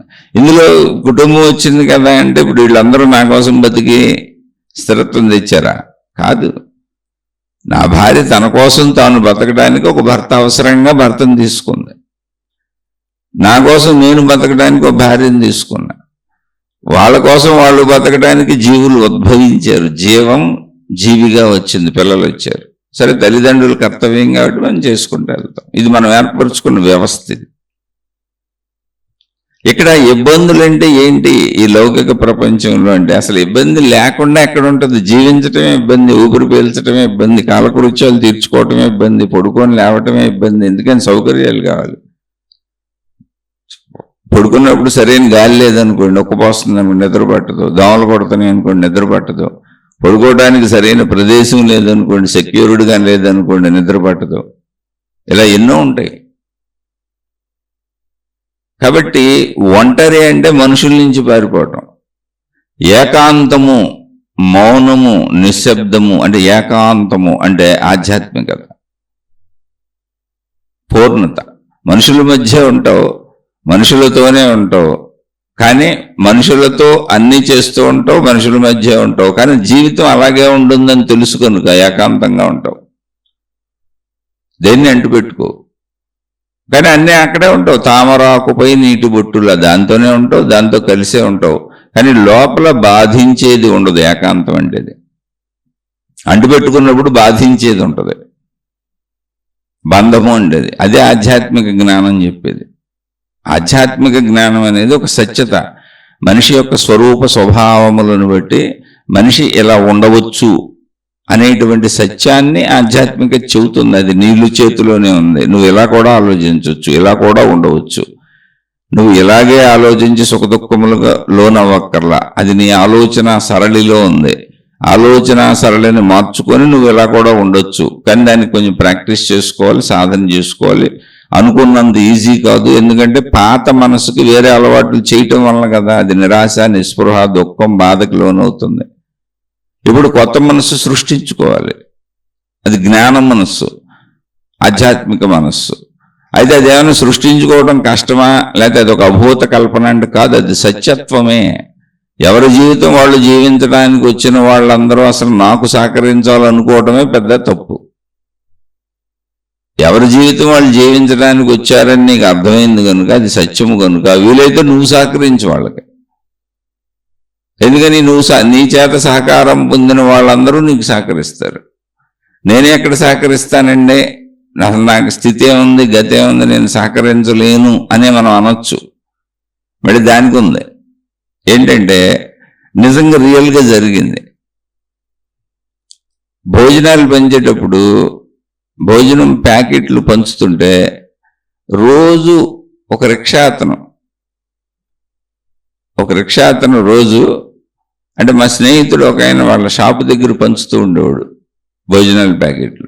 ఎప్పటికీ పెడుతున్నారు. లేని వాళ్ళకి భోజనాలు పెడతాడు ఆయన. వ్యాపార సంస్థ ఉంది, ఆ సంస్థ దగ్గర మధ్యాహ్నం పూట పంచి పెడతారు భోజనం ప్యాకెట్లు కట్టేసి. రోజు ఒక రిక్షా అతను ఒక ప్యాకెట్ ఎక్స్ట్రా అడిగి తీసుకెళ్తా ఉంటాడు. ఇదేంటి 2 ప్యాకెట్లు ఎందుకు తీసుకుంటాడు, రోజు ఎందుకు ఇస్తున్నారు, అసలు ఏంట అని అతన్ని ఏమి అనకుండా అసలు ఎందుకు తీసుకుంటున్నాడో ముందు తెలుసుకోవాలి కదంటే మంచి పనులు చేసే వాళ్ళకి కొంచెం సాత్వికత వస్తుంది. ఎందుకు తీసుకుంటున్నాడు ఏంటని చూసి అతన్ని అబ్జర్వ్ చేయండి అని అతను వెనకెళ్తే అతను 2వ ప్యాకెట్ ఆ రిక్షాను తీసుకెళ్ళి కాళ్ళు లేనటువంటి ఒక భిక్షగాడి దగ్గరికి తీసుకెళ్ళి అక్కడ కూర్చొని ఇద్దరు తింటున్నారు. అతనికి పట్టుకెళ్తున్నాడు ఈ ప్యాకెట్. మరి అతను ఎంత మంచోడు కాదా? సంతృప్తిగా లేడా? సహకరించుకోవట్లేదా? అలా భిక్షగాళ్ళు ఇతర భిక్షగాళ్ళకి పెట్టేవాళ్ళు బోల్డ్ మంది ఉంటారు. మాకే తెలుసు, మేము పంచుతా వెళ్ళినప్పుడు బోల్డ్ మంది ఏమండి అదిగో అక్కడ ఫలానా వాడు ఉన్నాడు, వాడు కదలలేడు, రాలేడు, లేకపోతే ఆవిడ కొంచెం మైండ్ తేడా అండి, ఆవిడ తినలేదు, మీరు ఇచ్చినా కూడా నేలకేసి కొట్టేస్తుంది, మాకేమండి మేము చూసి పెడతాం అని అలా తీసుకున్న వాళ్ళు చాలామంది ఉన్నారు. పక్క వాళ్ళకి ఇస్తున్న వాళ్ళు, భిక్షగాళ్ళల్లో పక్క భిక్ష వాళ్ళని జాగ్రత్తగా చూసుకుంటున్న వాళ్ళు, రోగగ్రస్తుల్ని, అనారోగ్యగ్రస్తుల్ని వాళ్ళని చూసుకుంటూ వాళ్ళకి కావలసిన మళ్ళీ ఆహార పదార్థం భిక్ష అడిగి తీసుకొచ్చి వాళ్ళకి పెడుతున్న వాళ్ళు బోల్డ్ మంది ఉన్నారు. అందుకని సహాయం చేసే మనస్తత్వంలోంచి అది ఉంది తప్ప మనస్తత్వం ఎదురు భిక్షగాడుగా నీకు ఎంత ఉంది, నాకు ఎంత లేదు పాయింట్ కాదు. అది మనసులో భావం ఉండాలంటే, భావం ఉంటే చేసేస్తాం. ఆ భావాన్ని నేర్పేది ఆధ్యాత్మికత. కాబట్టి మనసులో భావాలు ఉన్నాయి, మనకు అన్ని రకాల భావాలు మేలుకొలుపుకోవచ్చు. మనం ఏం మేలుకొలుపుకున్నాం? నిరాశ నిస్పృహలను మేలుకొలుపుకున్నామా? ఇసుగుని, చికాకుని, కోపాన్ని మేలుకొలుపుకున్నామా? ఇది గమనించుకుంటే మన భావాలను మనం మళ్లించుకోవచ్చు. అదే ఆధ్యాత్మికత చెప్పేది. ఒక వ్యక్తి సమాజము, చుట్టూ ఉన్న సమాజము, మనుషులు, కుటుంబ సభ్యులు అంటే భార్య పిల్లలు అందరూ ఉన్నారు, సమాజంలో బ్రతుకుతున్నాడు. ఇవన్నీ కొంతకాలం బ్రతికినాక ఈ మనుషులలో కనపడని మంచితనం, నిరంతరం మనుషులతో ఇబ్బందులు, కుటుంబ సభ్యులతో ఇబ్బందులు, చుట్టూ ఉన్న సమాజంలో ఇబ్బందులు, అబ్బే ఇక్కడ బ్రతకటం కష్టమని కుటుంబాన్ని వదిలిపెట్టి వెళ్ళిపోయాడు. మహాత్ములు, సాధువులు ఉండే ప్రదేశాలను ఎత్తుక్కుంటూ వెళ్ళిపోయాడు. ఎందుకంటే ఇవన్నీ మనకు అందుబాటులో ఉంటాయి, అన్ని మతాల్లోనూ ఆ మతాలు రెడీగా ఉంటాయి. ఈ జీవితం అంత మంచిది కాదు, దైవ జీవితం ఏదో ఇంకోటి మంచిది ఉందో వచ్చేయండి అని చెప్పడానికి రెడీగా ఉంటాయి. అసలు మనుషులకి ఆలోచన పుట్టించింది ఈ మతాలే. మనుషులకి కుటుంబ జీవితం సరైనది కాదు, మనుషుల మధ్య జీవితం సరైనది కాదు, మీరు ఏకాంతంగా బతకండి, ఒంటరిగా బతకండి, వదిలేసి పారిపోండి అనేటువంటి సలహాలు, సంప్రదింపులు ఎక్కువ ఇచ్చేది ఇదే. రోజు వెళ్తారు, అవన్నీ వింటా ఉంటారు. దైవ జీవితం ఏదో గొప్పది ఉందని అనిపిస్తూ ఉంటుంది. ఒకవేళ నేను తప్పు చెప్పాను అనుకుంటే నన్ను క్షమించండి. లేకపోతే అసలు మనిషికి రెండో ఆలోచన రాదు. కుటుంబ జీవితంలోనే జీవించాలని నిర్ణయించుకొని వెళ్ళిపోతాడు. అది కష్టమైన, ఇబ్బంది అయినా, బాధ అయినా సాగుతూ వెళ్ళిపోతాడు. ఎందుకని కష్టం, ఇబ్బంది, బాధ దేనికి? మనసుకి, నా మనసుకి. నా మనసు బాధ మీకు బాధ కాదు. విచక్షణతో విశాలంగా ఆలోచించగలిగితే నా మనసుకు కలుగుతున్న సమస్త బాధలో నాకు తగ్గట్టుగా ప్రపంచము లేదు. అందుకని నాకు ఇప్పుడు చీకటి అంటే ఇష్టం లేదు. రాత్రిపూట చీకటి వస్తుంది కదా అని సరే మనుషులు ఏదో కరెంటు కనుక్కున్నారు పోనీ కనుక్కున్నారు కదా, అది ఉచితమా అంటే ఆ కరెంటు వాడుకుంటుంటే కరెంటు బిల్లు కట్టమన్నారు. పోనీ పగల వెళ్ళి నేను ఊరుకుంటున్నానా? ఫ్యాన్లు కనుక్కున్నారు, ఏసీలు కనుక్కున్నారు, అనేక రకాల లగ్జరీస్ కనుక్కున్నారు, కరెంటుతో నడిచే వస్తువులన్నీ కొనుక్కొని ఇంట్లో పెట్టుకున్నాను, అవన్నీ మళ్ళీ వాడుకుంటున్నాను, కరెంటు బిల్లు కట్టాలి. వాడుకుంటున్నప్పుడు ఆనందంగా ఉంది, కరెంటు బిల్లు కట్టాలంటే బాధగా ఉంది. ఇదే బాధ ఒక మనిషికి తప్ప ప్రకృతిలో దేనికి లేదు. ఏది దేనికి బిల్లు కట్టక్కర్లేదు, ప్రకృతి సహజంగా జీవిస్తున్నాయి. వైపు జంతువులు, ఇప్పుడు మనుషులు తప్ప పశుపక్షాదులు, జంతువులు అన్ని జంతువుల మధ్య ఉంటున్నాయిగా. వాడికి బాధ ఎందుకు లేదంటే మనలా ఏదో తయారు చేసుకోలేదు, ఎక్స్పెక్టేషన్ లేదు, దేని ప్రయత్నం అది చేసుకుంటుంది. ఆ ప్రయత్నం అవగానే దాచుకోవటం, నిల్వ చేసుకోవటం, పోల్చుకోవటం, ఒకదానితో ఒకటి పోల్చుకోవటం, ఇలాంటి దుఃఖాలు వాటికి ఉండవు. జస్ట్ దానికి ఆకలేసింది, దాని ప్రయత్నం చేసుకుంటుంది, ఏదో దొరుకుద్ది ప్రకృతిలో, అది తినేస్తుంది, మెదలకుండా కూర్చుంటుంది. జస్ట్ దానికి నిద్ర వచ్చింది, ఏమోలో నిద్రపోద్ది. జస్ట్ దానికి ఏదో ప్రాణ భయం వచ్చింది, తప్పించుకునే ప్రయత్నం చేస్తుంది, తప్పించుకోగలిగితే లేకపోతే చచ్చిపోద్ది. ఇంతే జరిగేది ఇక్కడ సృష్టిలో. మనకైనా అంతే. కానీ మనం మన తెలివిని అతిగా వాడుకుంటున్నాం. అతి తెలివైంది. మనకు ఇవ్వబడినటువంటి ప్రజ్ఞను సరైన విధానంలో వాడుకోకుండా, దుఃఖ నాశనానికి వాడుకోకుండా, దుఃఖాన్ని పెంచుకోవడానికి వాడుకుంటున్నాం. అప్పుడు అది అతి తెలివి. అలాగే ఇప్పుడు కోరిక కలిగింది జంతువులకి, ఏ స్త్రీ పురుష జంతువులు కలిసి కోరిక తీర్చుకుంటే వెళ్ళిపోతే మళ్ళీ దేని దారిని హ్యాపీగా బతుకుతున్నాయి. మనిషి ఇంకా ఉన్నతంగా బతుకుదామని కుటుంబ వ్యవస్థను ఏర్పాటు చేసుకున్నాడు, నేను నా వాళ్ళు అని. అంటే ఒక మంచితనాన్ని ఒక పెంచుకుందాం, ఒక త్యాగభావాన్ని పెంచుకుందాం, ఎదుట వాళ్ళని మనం వాళ్ళకి ఉపయోగపడుతూ ఎదుట వాళ్ళ నుంచి అప్పుడు లాభం పొందుదాం, ముందు మనమే ఇద్దాం అనేటువంటి భావం కుటుంబ వ్యవస్థ. ముందు మనమే వాళ్ళకి అన్నీ చేద్దాం, తర్వాత వాళ్ళు మనకి ఎంతో కొంత చేస్తారు. ఎక్స్పెక్టేషన్ ఏం లేదు, ఎంత చేస్తే అంత చేస్తారు వాళ్ళ స్థాయిని బట్టి. చేయలేకపోతున్నారని మనకు దుఃఖం కూడా లేదు. అటువంటిది మానవ జీవితం, కుటుంబ వ్యవస్థ. మంచిని నేర్పుతూ, ధర్మాన్ని నేర్పుతూ, ధర్మంగానే ఉండమని చెప్పడానికి మనకి ధర్మపరమైనటువంటి ఆలోచనలు చేయగలిగినటువంటి ప్రజ్ఞ మనకి ఇవ్వబడింది, జ్ఞానం. దాన్ని మనం ఏం చేసాం? స్వార్థానికి ఎక్కువ వాడుకుంటున్నాం. అంటే మన ఎవరు ఇబ్బంది పెడుతున్నారు, మనకు అనుకూలంగా ఎవరు లేరు, మన దగ్గర ఎన్ని వస్తువులు లేవు, మన దగ్గర ఎన్ని సౌకర్యాలు లేవు, మనకు ఎంత ఇబ్బందిగా ఉంది, ఈ మనుషులు మన ఎంత ఇబ్బంది పెడుతున్నారు, ఇలా వాడుకుంటున్నాం మనం. ఇలా భావించుకున్న ఒక ఆయన కుటుంబ సభ్యులను వదిలిపెట్టి వెళ్ళిపోయాడు, తల్లిదండ్రులను వదిలేశాడు, వెళ్ళిపోయాడు, భార్యను వదిలేశాడు, వెళ్ళిపోయాడు, పిల్లలు ఉన్నారు, కుమారుడు కుమార్తె చదువుకుంటున్నారు, వాళ్ళని వదిలేశాడు, వెళ్ళిపోయాడు. ఇప్పుడు హఠాత్తుగా వాళ్ళందరినీ వదిలేసి మధ్యలో వెళ్ళిపోయాడు. ఎందుకని? ఈయనకి ఇదంతా బాధగా అనిపించింది. ఎందుకు బాధగా అనిపించింది? ముందు చక్కగా తల్లిదండ్రులు పెంచితే పెరిగాడు, అప్పుడు బాధ అనిపించలా. ఎందుకని? పెంచుతుంది తల్లిదండ్రులుగా, నాకే కష్టం లేదు, అప్పుడు బాధ లేదు. తర్వాత భార్యతో కాపురం చేశాడు, సుఖంగానే ఉంది కొన్నాళ్ళు. ఇప్పుడు కాపురం అలవాటు అయిపోయింది. ఇప్పుడు ఈ భార్యని మళ్ళీ పోషించడం భారంగా బరువుగా ఉంది. ఇప్పుడు ఆ తల్లిదండ్రుల్ని మళ్ళీ చూడటం భారంగా బరువుగా ఉంది. ఇప్పుడు ఈ పిల్లల్ని మళ్ళీ ఇలా సంసారం చేస్తే పిల్లలు పుట్టారు, వీళ్ళని పెంచడం బరువుగా భారంగా ఉంది. వీటన్నింటికి ఇప్పుడు నా కోసమే నేను కష్టపడాలరా నాయన అనుకుంటే మళ్ళీ ఎంతమందిని పోషించడానికి కష్టపడాలా, రక్షించాలా, ఈ కుటుంబ యజమానిగా ఇదే నా బాధ్యత, చిచ్చి అని వెళ్ళిపోయాడు.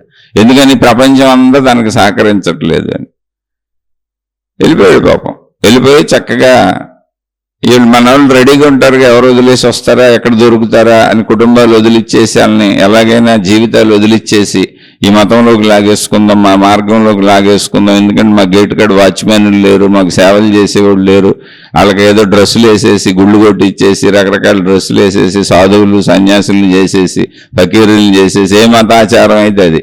ఇంతగా ఏంటంటే ఏమి లేదు, మా ఆశ్రమాల్లో, మా మఠాల్లో, మా పీఠాల్లో, మా ప్రార్థనాలయాల్లో, మా అక్కడ తొడవటానికి ఓడవటానికి, మమ్మల్ని అనుసరించడానికి, మాకు జై కొడటానికి, మాకు డబ్బులు ఇవ్వటానికి, ఇలా రకరకాలుగా మా ఉత్పత్తులను అమ్మటానికి, మా సేవలో ప్రజలకి మాకు మధ్య వారధుల్లా పనిచేయటానికి ఒక సేవాదళం అని చక్కగా తయారు చేసుకుంటూ ఉంటాం. అంటే ఆ పేర్లు ఎవరైనా పెట్టుకుంటే నేను వాళ్ళని అంటున్నాను అనుకోబాకండి, విషయం చెబుతున్నా.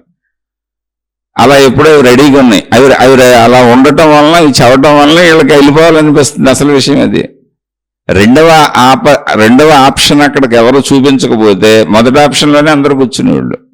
ప్రాబ్లం ఇక్కడ ఎక్కడ వచ్చిందంటే దేవుడు, దేవత, మతము, మార్గము, విధానము నిన్ను కుటుంబ జీవితంలో ఇంకా మంచిగా బ్రతికేలా చేద్దామని అవి ఏర్పాటు చేస్తే, అలాగే జంతువుల కంటే, వృక్షముల కంటే, భూమి మీద ఉన్నటువంటి ఇతర ఏ విధానమైన ఉన్నటువంటి వాటికైనా, జంతువులు కానీ, వృక్షములు కానీ, జడ పదార్థములు కానీ అన్నిటికంటే ఎక్కువ తెలివి మనిషికి ఇచ్చింది. ఎందుకంటే ఇంకా ఎక్కువ మంచిగా బతుకు, ఇంకా ఎక్కువ హాయిగా బతుకు, నీ జ్ఞానాన్ని ఉపయోగించుకొని సంతోషంగా, విచక్షణ జ్ఞానంతో సంతోషం నీ హృదయంలో ఉంటుంది, సంతృప్తి నీ హృదయంలో ఉంటుంది, ఉన్నదానంతో తృప్తి పడిపోతూ హాయిగా ఆనందంగా బతకమని ఎక్కువ జ్ఞానాన్ని ఇస్తే, దాన్ని రివర్స్లో ఎక్కువ దుఃఖం ఎలా పొందాలి, ఎక్కువ కష్టం ఎలా పొందాలి, ఎక్కువ ఇబ్బంది ఎలా పొందాలి అని అందరినీ చూసి తృప్తి పడకుండా పోల్చుకొని ఈ పూట భోంచేసిన అయినా దుఃఖం, ఈ పూట కట్టుకున్నా, మనమే నగ్నంగా తిరగట్లా, ఏదో ఒకటి కట్టుకుంటున్నాం అయినా దుఃఖం, అందరూ నన్ను దుఃఖపెడుతున్నారు, కనీస వసతులు వనరులతో సాగుతున్నా అయినా దుఃఖం, ఇలా మనం బాధించుకోవడానికి ఉపయోగించుకున్నాం ఏది జ్ఞానాన్ని. సేమ్ అలాగే ఈ రెండవ ఆపర్చునిటీ మతములు, మార్గములు, గురువులు, విధానములు కుటుంబ జీవితంలో, సమాజంలో మీరు బతుకుతున్న తీరులో హాయిగా బతకండి, ధర్మంగా బతకండి, మంచిగా బతకండి, ఒకరికొకరు సాయాలు చేసుకుంటూ బతకండి. మానవులు జంతువుల్లో బతకూడదు, జంతువులకి అంత జ్ఞానం లేదు కనుక వాటి ప్రయత్నాలు అవి చేసుకుంటాయి. క్రూర జంతువులు, సాధు జంతువులను తిని బతకడం వాటి ధర్మం కనుక అవి ఎలా బతుకుతాయి, మీరు ఎలా బతకూడదు, మీరు మాత్రం చక్కగా బతకాలి, హాయిగా బతకాలి అనేటువంటి జ్ఞానాన్ని అందించడానికి ఇవన్నీ వస్తే, మతములు, మార్గములు, గురువులు, విధానములు, దేవుళ్ళు, దేవతలు అనే సంస్కృతిని ప్రజల్లోకి చొప్పిస్తే, అది రెండో యాంగిల్ తిరిగి మీరు అసలు ఈ కుటుంబ జీవితం వదిలిపెట్టి వచ్చేయండి, అక్కడ ఏదో గొప్ప దైవ జీవితం ఉంది, అందులోకి వెళ్ళిపోదాం, అవన్నీ ఊడ్చుకుంటా తుడుచుకుంటా వాటిని ప్రచారాలు చేసుకుంటా మళ్ళీ ఇదే ప్రజల నుంచి డబ్బులు తీసుకుంటా, ఆ డబ్బులు తీసుకొని వాళ్ళని 4 ఆశీస్సులు, ఉచిత ఆశీస్సులు ఇచ్చి వాళ్ళ దగ్గర డబ్బులు తీసుకొని ఆడితో మనం హాయిగా బతుకుదాం అనేటువంటి విధానాలు ఏర్పడినాయి. విమర్శ కాదు, సత్యము సత్యము సత్యము పరిశీలించి చూసుకోండి. అందుకని ఆప్షన్ రెండోది ఎప్పుడైతే కనపడిందో మనిషికి అదేదో అంటే బాధ్యత లేని బతుకు బాగుంది, ఏ పని చేయక్కర్లా, అక్కడికి వెళ్ళి కూర్చొని వాళ్ళు చెప్పింది ఇవ్వడం మంది ఊడిసేసి అక్కడ పనులు చేసేసి ఆ ప్రచారం ఏదో చేసేసి నలుగురు మనకు దండాలు పెడుతుంటే ఆనందించేసి, నలుగురు మన మీద పెట్టి నమస్కారాలు చేస్తుంటే ఆనందించేసి మనం ఏదో గొప్ప దైవ జీవితంలోకి వెళ్ళిపోయాం అని మనమే భావించుకొని, ఎందుకు అక్కడ ఏంటి బరువుల్లో బాధ్యతల్లో మననే కాలర పట్టుకొని అడిగేవాళ్ళు లేరు. ఇప్పుడు ఇంట్లో ఉన్నాం అనుకోండి, భార్య అడుగుద్ది, పిల్లలు అడుగుతారు, తల్లిదండ్రులు అడుగుతారు, బాధ్యతలు చేయాలి, అసలు మనకే సిగ్గుగా ఉంటుంది, చేయలేకపోతున్నాం ఏంటని. ఆ సిగ్గులోంచే ఇలా ఇవన్నీ వస్తాయి. అందుకని ఆ స్టేజ్ని దాటి వెళ్ళిపోతే అడిగేవాళ్ళు అడిగే బాధ్యత లేదు, అక్కడ మనకు సంబంధించిన బాధ్యతలు ఏమి ఉండవు, అక్కడ ఇష్టమైతే చేయొచ్చు, లేదు, ఎలా కావాలంటే అలా బతకొచ్చు. పైగా మనమే మన చుట్టూ ఉన్న వాళ్ళందరి దగ్గర ఉచితంగా తీసుకోవచ్చు, ఉచితంగా తీసుకోవచ్చు. అద్భుతం దైవ జీవితం. దండాలు పెట్టి డబ్బులు ఇస్తారు. ఇంకా అంతకంటే ఎక్కడ ఉంది ప్రపంచంలో సౌఖ్యం? నీకు నమస్కారం పెట్టి నీ కాళ్ళ మీద పడిపోయి నువ్వు ఒక ఉన్నతమైనటువంటి జీవి అని చెప్పి నీకు డబ్బులు చెల్లించి, సేవలు చెల్లించి, నువ్వు చెప్పినవన్నీ వినేసి నీ వెనక వచ్చేసి నీకు జైలు కొట్టేస్తుంటారు. అందుకని ఆ ఆల్టర్నేటివ్ సూపర్గా ఉంటుంది, ఈగో సాటిస్ఫై అయిపోద్ది, తృప్తిగా ఉంటుంది. ఎంత అసమర్థుడికైనా అక్కడ సమర్థత వచ్చేసినట్టు ఉంటుంది. ఎందుకంటే అనేక మంది నీకు కాళ్ళ మీద పడిపోతుంటారు, అనేక మంది నిన్ను పొగిడేస్తుంటారు, నీదో గొప్ప జీవితంలో చెప్పేస్తుంటారు. అందుకని ఇప్పుడు అందరూ ఫ్యాషన్లకి మాకు గురువు ఉన్నాడు, మేము ఇదిగో ఈ డ్రెస్సులు వేసుకు తిరుగుతున్నాం, మేము ఇలా ఉంటున్నామని ఒక సెల్ఫ్ ఈగోని సాటిస్ఫై చేసుకుంటున్నారు. కానీ గుణమార్పు కనపడదు. మీరు గమనించండి, గురువులు కూడా జైళ్లలో ఉన్నారు. ఇంతకుముందు శీర్షికల్లో కూడా చెప్పారు, 3-4 రోజుల క్రితమే ఢిల్లీలో అరెస్ట్ చేశారు ఓ పెద్ద గురువు. ఆడవాళ్లతో అక్రమ సంబంధాలు కలిగి వాళ్ళతో మళ్ళీ వ్యాపారాలు కూడా చేయిస్తున్నాడు 60 ఏళ్ల గురువు. మరి ఏం చెబుతాం ఇది? అలానే అందరినీ తప్పు అంటలేనే, అందరూ తప్పు అయితే అసలు ఇక్కడ దాకా వచ్చి నేను చెప్పను, నేను తప్పుడు వాడిని అవుతాను చెప్పేవాడిని.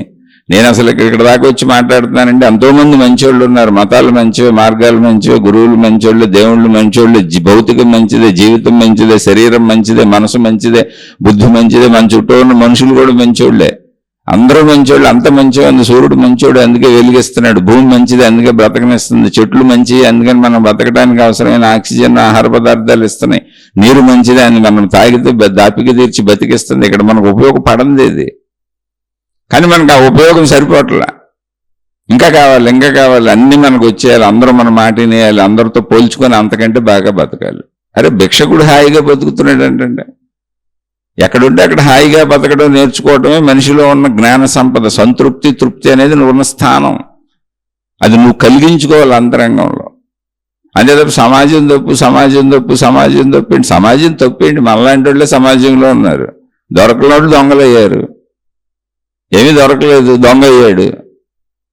అలాంటి దొంగతనాన్ని నేను సమర్థించట్లా, అసలు ఏ విషయాన్ని నేను సమర్థించట్లా. దొంగలు మనలాంటి మనుషులే, మంచోళ్ళు మనలాంటి మనుషులే, అన్ని రకాల వాళ్ళు మనలాంటి మనుషులే. ఇందులో మనం ఏ స్థానంలో కూర్చుందాం? దొంగల స్థానంలో కూర్చుందామా, మంచోళ్ళ స్థానంలో కూర్చుందామా, దుఃఖ స్థానంలో కూర్చుందామా, తృప్తి స్థానంలో కూర్చొని సంతోషాన్ని పొందుదాం? అది మన హృదయానికి సంబంధించింది. తృప్తిగా అంతే ఎక్కడుంది చెప్తాను, ఆ కథ కూడా చెబుతాను మీకు. ఇప్పుడు ఇది చెప్పుకుందాం. ఈయన కుటుంబాన్ని వదిలిపెట్టి వెళ్ళిపోయి చక్కగా ఒక చోట చేరాడు, ఒక సంస్థలో చేరాడు, ఒక గురువు గారిని అనుసరించాడు, ఆయన చెప్పినవన్నీ పాటించాడు. ఎందుకని బాధ్యతలు లేవు, చాలా హాయిగా ఉంది. ముందు ఎవరు ఇప్పుడు అడగరు, మా ఆవిడ ఎలా ఉందని ఆలోచించక్కర్లా, దూరంగా పారిపోయాను, చోట్ల మా పిల్లలు ఏమైపోయారని ఆదుర్ద లేదు, ఏం ఆలోచించక్కర్లా, భయం లేదు, బాధ లేదు, వాళ్ళు అడగరు, నేను వాళ్ళ గురించి చూడను, నాకేం గుండె దడదడ కొట్టుకోదు. నాన్న బంధం ఉన్న చోట అక్కడే కూర్చుంటూ కొట్టుకుంటుంది, దాని నుంచి పారిపోతారు. అందుకని ముందు ఆటి నుంచి వాళ్ళు పారిపోయేది. తమ హృదయం కొట్టుకుంటుంది, నా వాళ్ళు ఏమైపోతారు, ఏమో నేను సరిగ్గా చేయలేకపోతున్నాను, వాళ్ళు తీర్చలేకపోతున్నాను, బాబు రేపు ఏం వార్త వినాల్సి వస్తుందో, ఇప్పుడు వీళ్ళు ఏం అడుగుతారు అని పారిపోతారు. వాళ్ళు ఎవరో పిరికి వాళ్ళు. కానీ జీవితం అక్కడ ఉండి ఏదాలి. అలా ఏదటంలో నీ ప్రయత్నాల్లోంచి, నువ్వు చేసే ప్రయత్నాల్లోంచి నీకు శరీర వికాసం వస్తుంది, బుద్ధి వికాసం వస్తుంది, మనో వికాసం వస్తుంది. ఆ ప్రయత్నాల్లోంచి నీకు వచ్చిన ఫలాల్లోంచి, ఆ ఫలితాలతో నువ్వు జీవించటంలోంచి, అనేక ప్రయత్నాలు మళ్ళీ చేయటంలోంచి జ్ఞాన సంపద పెరుగుతూ ఉంటుంది, అనుభవాల్లోంచి జ్ఞానం పెరుగుతూ ఉంటుంది. అది ఎప్పుడు బాధలతో కష్టాలతో మొదలయ్యి సుఖంగా విస్తరిస్తూ ఉంటుంది. ఒక విత్తనం మహావృక్షం అవ్వాలంటే ముందు విత్తన దశను కోల్పోవాలి, విత్తనం బద్దలైపోవాలి, విత్తనాన్ని చీల్చుకుంటూ విత్తనంలోంచి మొక్క బయటకు వస్తుంది. చీల్చుకుంటున్నప్పుడు విత్తనానికి కూడా బాధగా ఉంటుంది, నా జీవితం పోయింది, నేను కోల్పోయాను, నష్టపోయాను, నాకు ఏదో అయిపోతుంది అనిపిస్తుంది విత్తనానికి. కానీ ఏమవట్లేదు, అది అద్భుతమైన మహావృక్షం అవుతుంది. ఇలాంటి విత్తనాలు కోట్లు అదే ఉత్పత్తి చేస్తుంది. ఆ తర్వాత తెలుస్తుంది దానికి, ఓహో నేను అద్భుతమైన వృక్షాన్ని అయ్యానని. కానీ అలా ఎదుగుతున్నంతసేపు దానికి బాధగా భయంగానే ఉంటుంది. ఎందుకని ఒక స్థితిని కోల్పోయి ఇంకో స్థితిలోకి వెళ్తూ ఉంటుంది. సృష్టి నిరంతరం స్థితుల మార్పు, మనకైనా సృష్టిలో దేనికైనా సరే. దాన్ని ఆనందంగా స్వీకరించే అంత జ్ఞానం మనిషిలో ఉంది.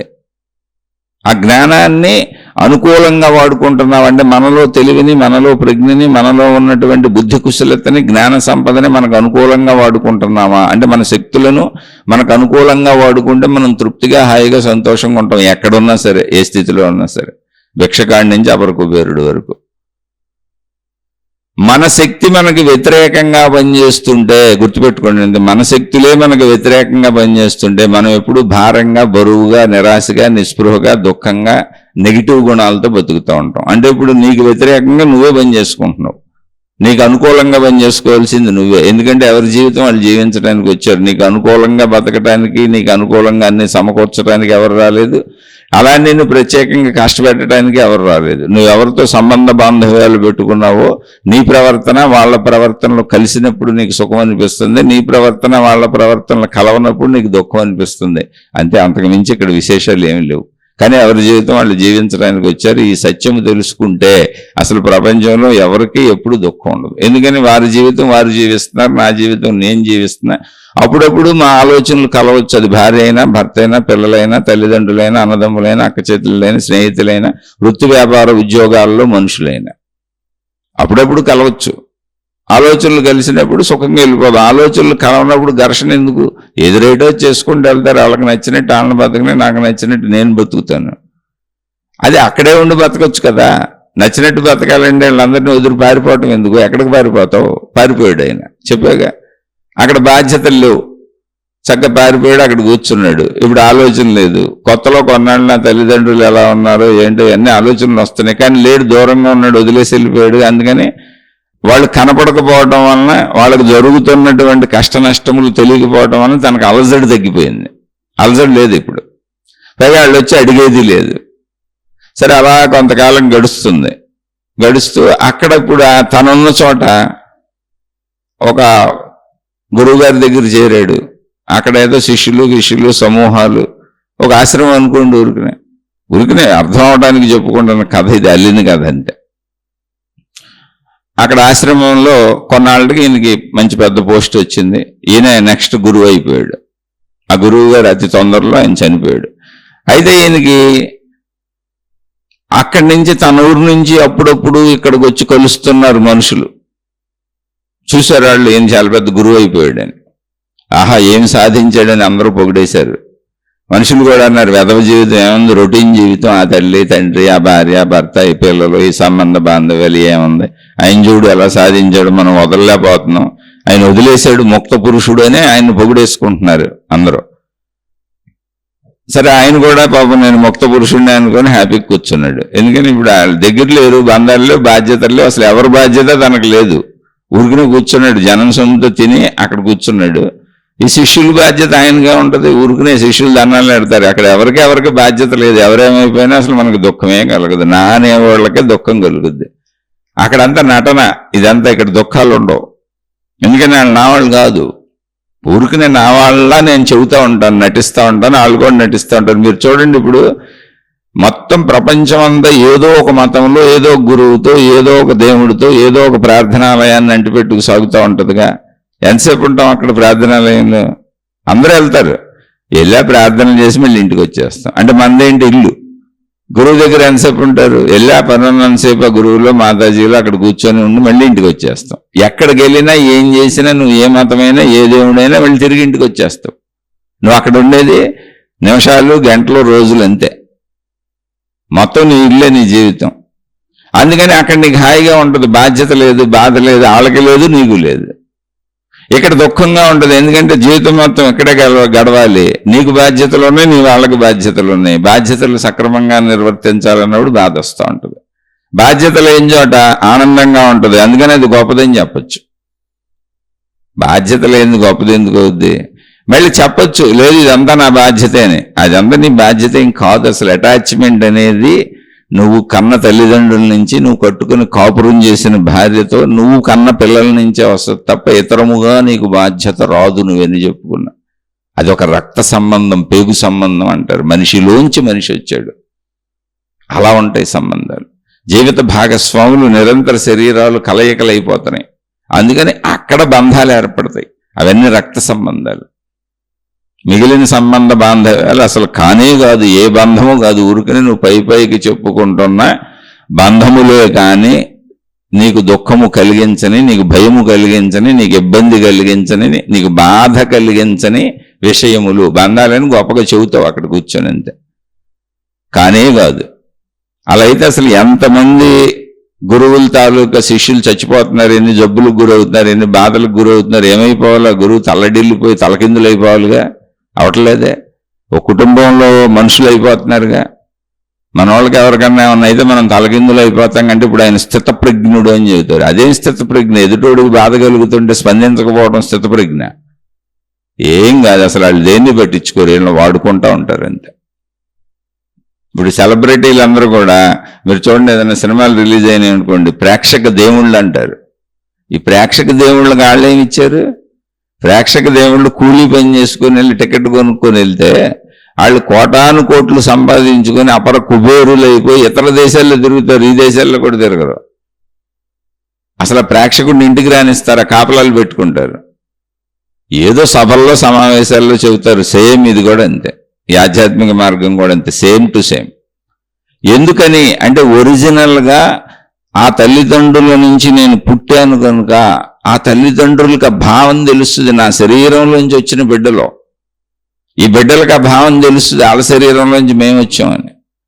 అలాగే శరీరాల కలయికతో ఏకమవుతున్న భార్యాభర్తలు, ఇక అనుబంధాల మధ్య ఉన్న బంధాన్ని నువ్వు విడదీయటం కుదరదు. నువ్వు ఒక క్రూర రాక్షస జంతువు అయితే తప్ప అప్పుడే నువ్వు విడదీయగలవు దాన్ని. అందుకని ప్రేమాభిమానాలు, అయ్యో నా వాళ్ళు అనే బంధాలు, బాధ్యతలు ఇవన్నీ ఉంటాయి. అందుకని వాటిని సక్రమంగా నిర్వర్తించమన్నారు. అక్కడ మనకు అక్రమంగా అన్నప్పుడు బాధ వస్తూ ఉంటుంది. వీడి చోట నీకు అసలు బంధం ఉండదు, ఎవరు చచ్చిపోయినా ఏముండదు. మనం రోడ్డు మీద వెళ్తే బొళ్ళు మంది యాక్సిడెంట్లో చచ్చిపోతుంటారు, మనం పట్టించుకుంటామా? చూసి అయ్యో పాపమని వెళ్ళిపోతాం, అసలు ఆగని కూడా ఆగరు చాలా సందర్భాల్లో. కానీ ఆ కుటుంబం ఎవరికి యాక్సిడెంట్ అయిందో వాళ్ళ తాలూకా వాళ్ళు తలడిల్లిపోతూ ఉంటారు. అదే ఇక్కడ ఉన్నటువంటి ఒక అద్భుతం. ఆ అద్భుతాన్ని, ఆ మాధుర్యాన్ని ధర్మంగా నిర్వర్తించమన్నారు. అలా కుటుంబం వదిలేసి వెళ్ళిపోయాడు, పెద్ద గురువు అయిపోయాడు.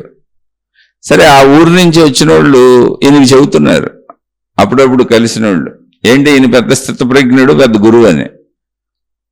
ఇక తెలిసింది, అందరికీ తెలిసింది, ఆ కుటుంబానికి కూడా తెలిసింది. సరే వదిలేసి వెళ్ళిపోయాడు, మనకెందుకు లేని, వాళ్ళ బతుకులు లేదో ఇంకా బతుకుతున్నారు. ఆ ఊరు నుంచి వచ్చిన వాళ్ళు చెప్పారు సందర్భంలో, ఏమంటే మీ నాన్నగారు చనిపోయారని. అంటే అమ్మయ్య, ఒక బాధ్యత వదిలిపోయింది అనుకున్నాడు నేను మనసులో. అంటే ఏంటి, ఇక్కడికి వచ్చేసాడు కానీ వాళ్ళ నాన్న ఉన్నాడు, నేను చేయకుండా వచ్చానని వాళ్ళ నాన్న లోపలే ఉన్నాడు, తప్పించుకున్నాడు. ఈయన అక్కడి నుంచి పారిపోయి వచ్చి తప్పించుకున్నాడు తప్ప వాళ్ళ నాన్న లోపలే ఉన్నాడు, ఈయన లోపల బంధం ఉంది అక్కడ. కానీ అక్కడ పెద్ద స్థితప్రజ్ఞుడైన గురువుగా కూర్చొని కబుర్లు చెబుతున్నాడు, అందరికి ఉపన్యాసాలు చెబుతున్నాడు. అది నిజమని నమ్మి శిష్య సమూహాలు వస్తున్నాయి. మళ్ళీ ఈయన్ని ఫాలో అవుతూ పారిపోయి వచ్చే బ్యాచ్లు బోల్దయ్యారని అసలు కుటుంబంలోగా వెళ్ళబాకండి ముందు నుంచే చెబుతున్నాడు. ఇది సరే ఓకే కానివ్వండి, ఏం చేస్తాంలే అంటే అందరూ అలా ఎందుకుంటారు? అసలు కుటుంబ వ్యవస్థ ఏర్పరిచిందే ఋషులు, మునులు, యోగులు, తపస్సంపన్నులు. ఈ తెలిసి తెలియని మిడిమిడి జ్ఞానం బ్యాచిన అలాంటి వాళ్ళు కొంతమంది అలా వస్తారు. వాళ్ళ గురించి చెబుతున్నా, అవన్నీ నిజం అనుకోబాకండి, అందుకనే చెబుతున్నా. తర్వాత వాళ్ళు ఎవరో చెప్పారు మళ్ళీ వచ్చి, మీ తల్లిగారు కూడా చనిపోయారండి అని. అమ్మయ్య, ఇంకో బాధ్యత తీరిపోయింది అంటే ఇంక అసలు ఆలోచించక్కర్లేదు. ఇప్పుడు తల్లి ఇక తండ్రి లేరు భూమి మీద, అమ్మయ్య అని తేలికయ్యాడు అక్కడ. ఇదేంటి, వదిలేసి వచ్చాడు, అప్పటికి 10-15 ఏళ్ళు అయిపోయింది, తల్లిదండ్రులు పోయారు అన్నాక అమ్మయ్య అంటున్నాడు. సరే, తర్వాత కాలంలో మీ పిల్లలకి పెళ్ళిళ్ళు అయినాయి అని చెప్పారు. మీ అబ్బాయికి ఏదో సెటిల్ అయ్యాడు, పెళ్ళి అయిపోయిందని అమ్మయ్య అనుకున్నాడు. మళ్ళీ మీ అమ్మాయికి పెళ్ళి అయిపోయింది, అమ్మయ్య అనుకున్నాడు. వాళ్ళు ఏదో సెటిల్ అయిపోయారు, బాగానే ఉన్నారు. ఇప్పుడు మీ భార్య గారు మీ అబ్బాయి దగ్గర ఏమంటున్నారు, బాగానే చూసుకుంటున్నాడు అని చెప్పారు, అమ్మయ్య అనుకుంటున్నాడు. ఎప్పటికప్పుడు ఎవరన్నా ఊరోళ్ళు వచ్చి విషయాలు చెప్పినప్పుడల్లా అమ్మయ్య అనుకుంటున్నాడు, తెలుసుకుంటున్నాడు కూడా ఆ విషయాలు. మళ్ళీ ఇక్కడ మాత్రం ఇక్కడ ఆ మనసు చూపించట్లే ఎవరికే. ఇక్కడంతా శిష్యులు, దేవుళ్ళు, దేవతలు, ఆ ప్రచారాలు, తనున్నదేదో ఆ ప్రచారాలు, వాళ్ళందరినీ ఉద్రేకపరచటాలు, మనం అందరం దైవ జీవితం జీవించేస్తున్నామని ఆ శిష్య సమూహాన్ని నడిపేస్తున్నాడు, ప్రవచనాలు చెప్పేస్తున్నాడు. మళ్ళీ ఇలా కొంతకాలం గడిచింది, భార్య కూడా చనిపోయిందని చెప్పారు. అమ్మయ్య, మొత్తం భారాలు తీరిపోయినాయి అనుకున్నాడు. ఇప్పుడు అతను వెళ్ళిపోయి సుమారుగా 20 ఏళ్ళు అయింది ఈ ప్రాసెస్ అంతా జరగటానికి. 20 ఏళ్ళకి అమ్మయ్య, నా భార్య కూడా వెళ్ళిపోయింది, భారం తీరిపోయింది అనుకున్నాడు. పారిపోయినోడు మనసులో వదిలిందా? కాదు, ఇక్కడ ఇది చేయలేక పారిపోయాడు పిరికోడు. కానీ అక్కడ మనసులోంచి పోలేదుగా. అది ఒంటరితనం అంటే అది పారిపోయాడు. అక్కడ కుటుంబ బాధ్యతలను వదిలిపెట్టి పారిపోయాడు, ఒంటరితనం అంటే అది. అయితే అక్కడ ఒంటరిగా ఉన్నాడంటే లేదు, జనం మాత్రం స్థితప్రజ్ఞుడు అంటున్నారు, ఎందుకంటే డ్రెస్ మార్చాడు. అక్కడ ఒక పెద్ద గురువు అయిపోయాడు, శిష్య సమూహం పెట్టుకున్నాడు. ఇంతకుముందు ఎవరో కట్టిన ఆశ్రమం ఉంది, దాన్ని ఇప్పుడు నిర్వహిస్తూ అక్కడ కూర్చున్నాడు. కానీ ఎవరి పట్ల బాధ్యత లేదు, ఉచితంగా డబ్బు వస్తుంది, 4 మాటలు చెబితే చాలు. ఈ మాటలు 4 ఏం చెప్పాలో ఆ గురువు గారి దగ్గర బాగా నేర్చుకున్నాడు. అందులో పారిపోయి వచ్చాడుగా, అందరికంటే బ్రహ్మాండంగా నేర్చుకున్నాడు. అందుకని ఈయనకి అప్పచెప్పారు అది, ఆ పోస్టు. తర్వాత నిర్వహణకి. కానీ లోపల పోలేదే, ఆ లోపల ఎవరికి చూపించవుగా. ఒంటరితనం అంటే అది. అక్కడికి వెళ్ళిపోయి అంతమందితో కలిసి ఉన్నట్టున్నాడు, కానీ అతనికి ఎవరితోనూ బంధం లేదు. స్థితప్రజ్ఞుడు కాదు అతను, ఎవరితోనూ బంధం లేదు.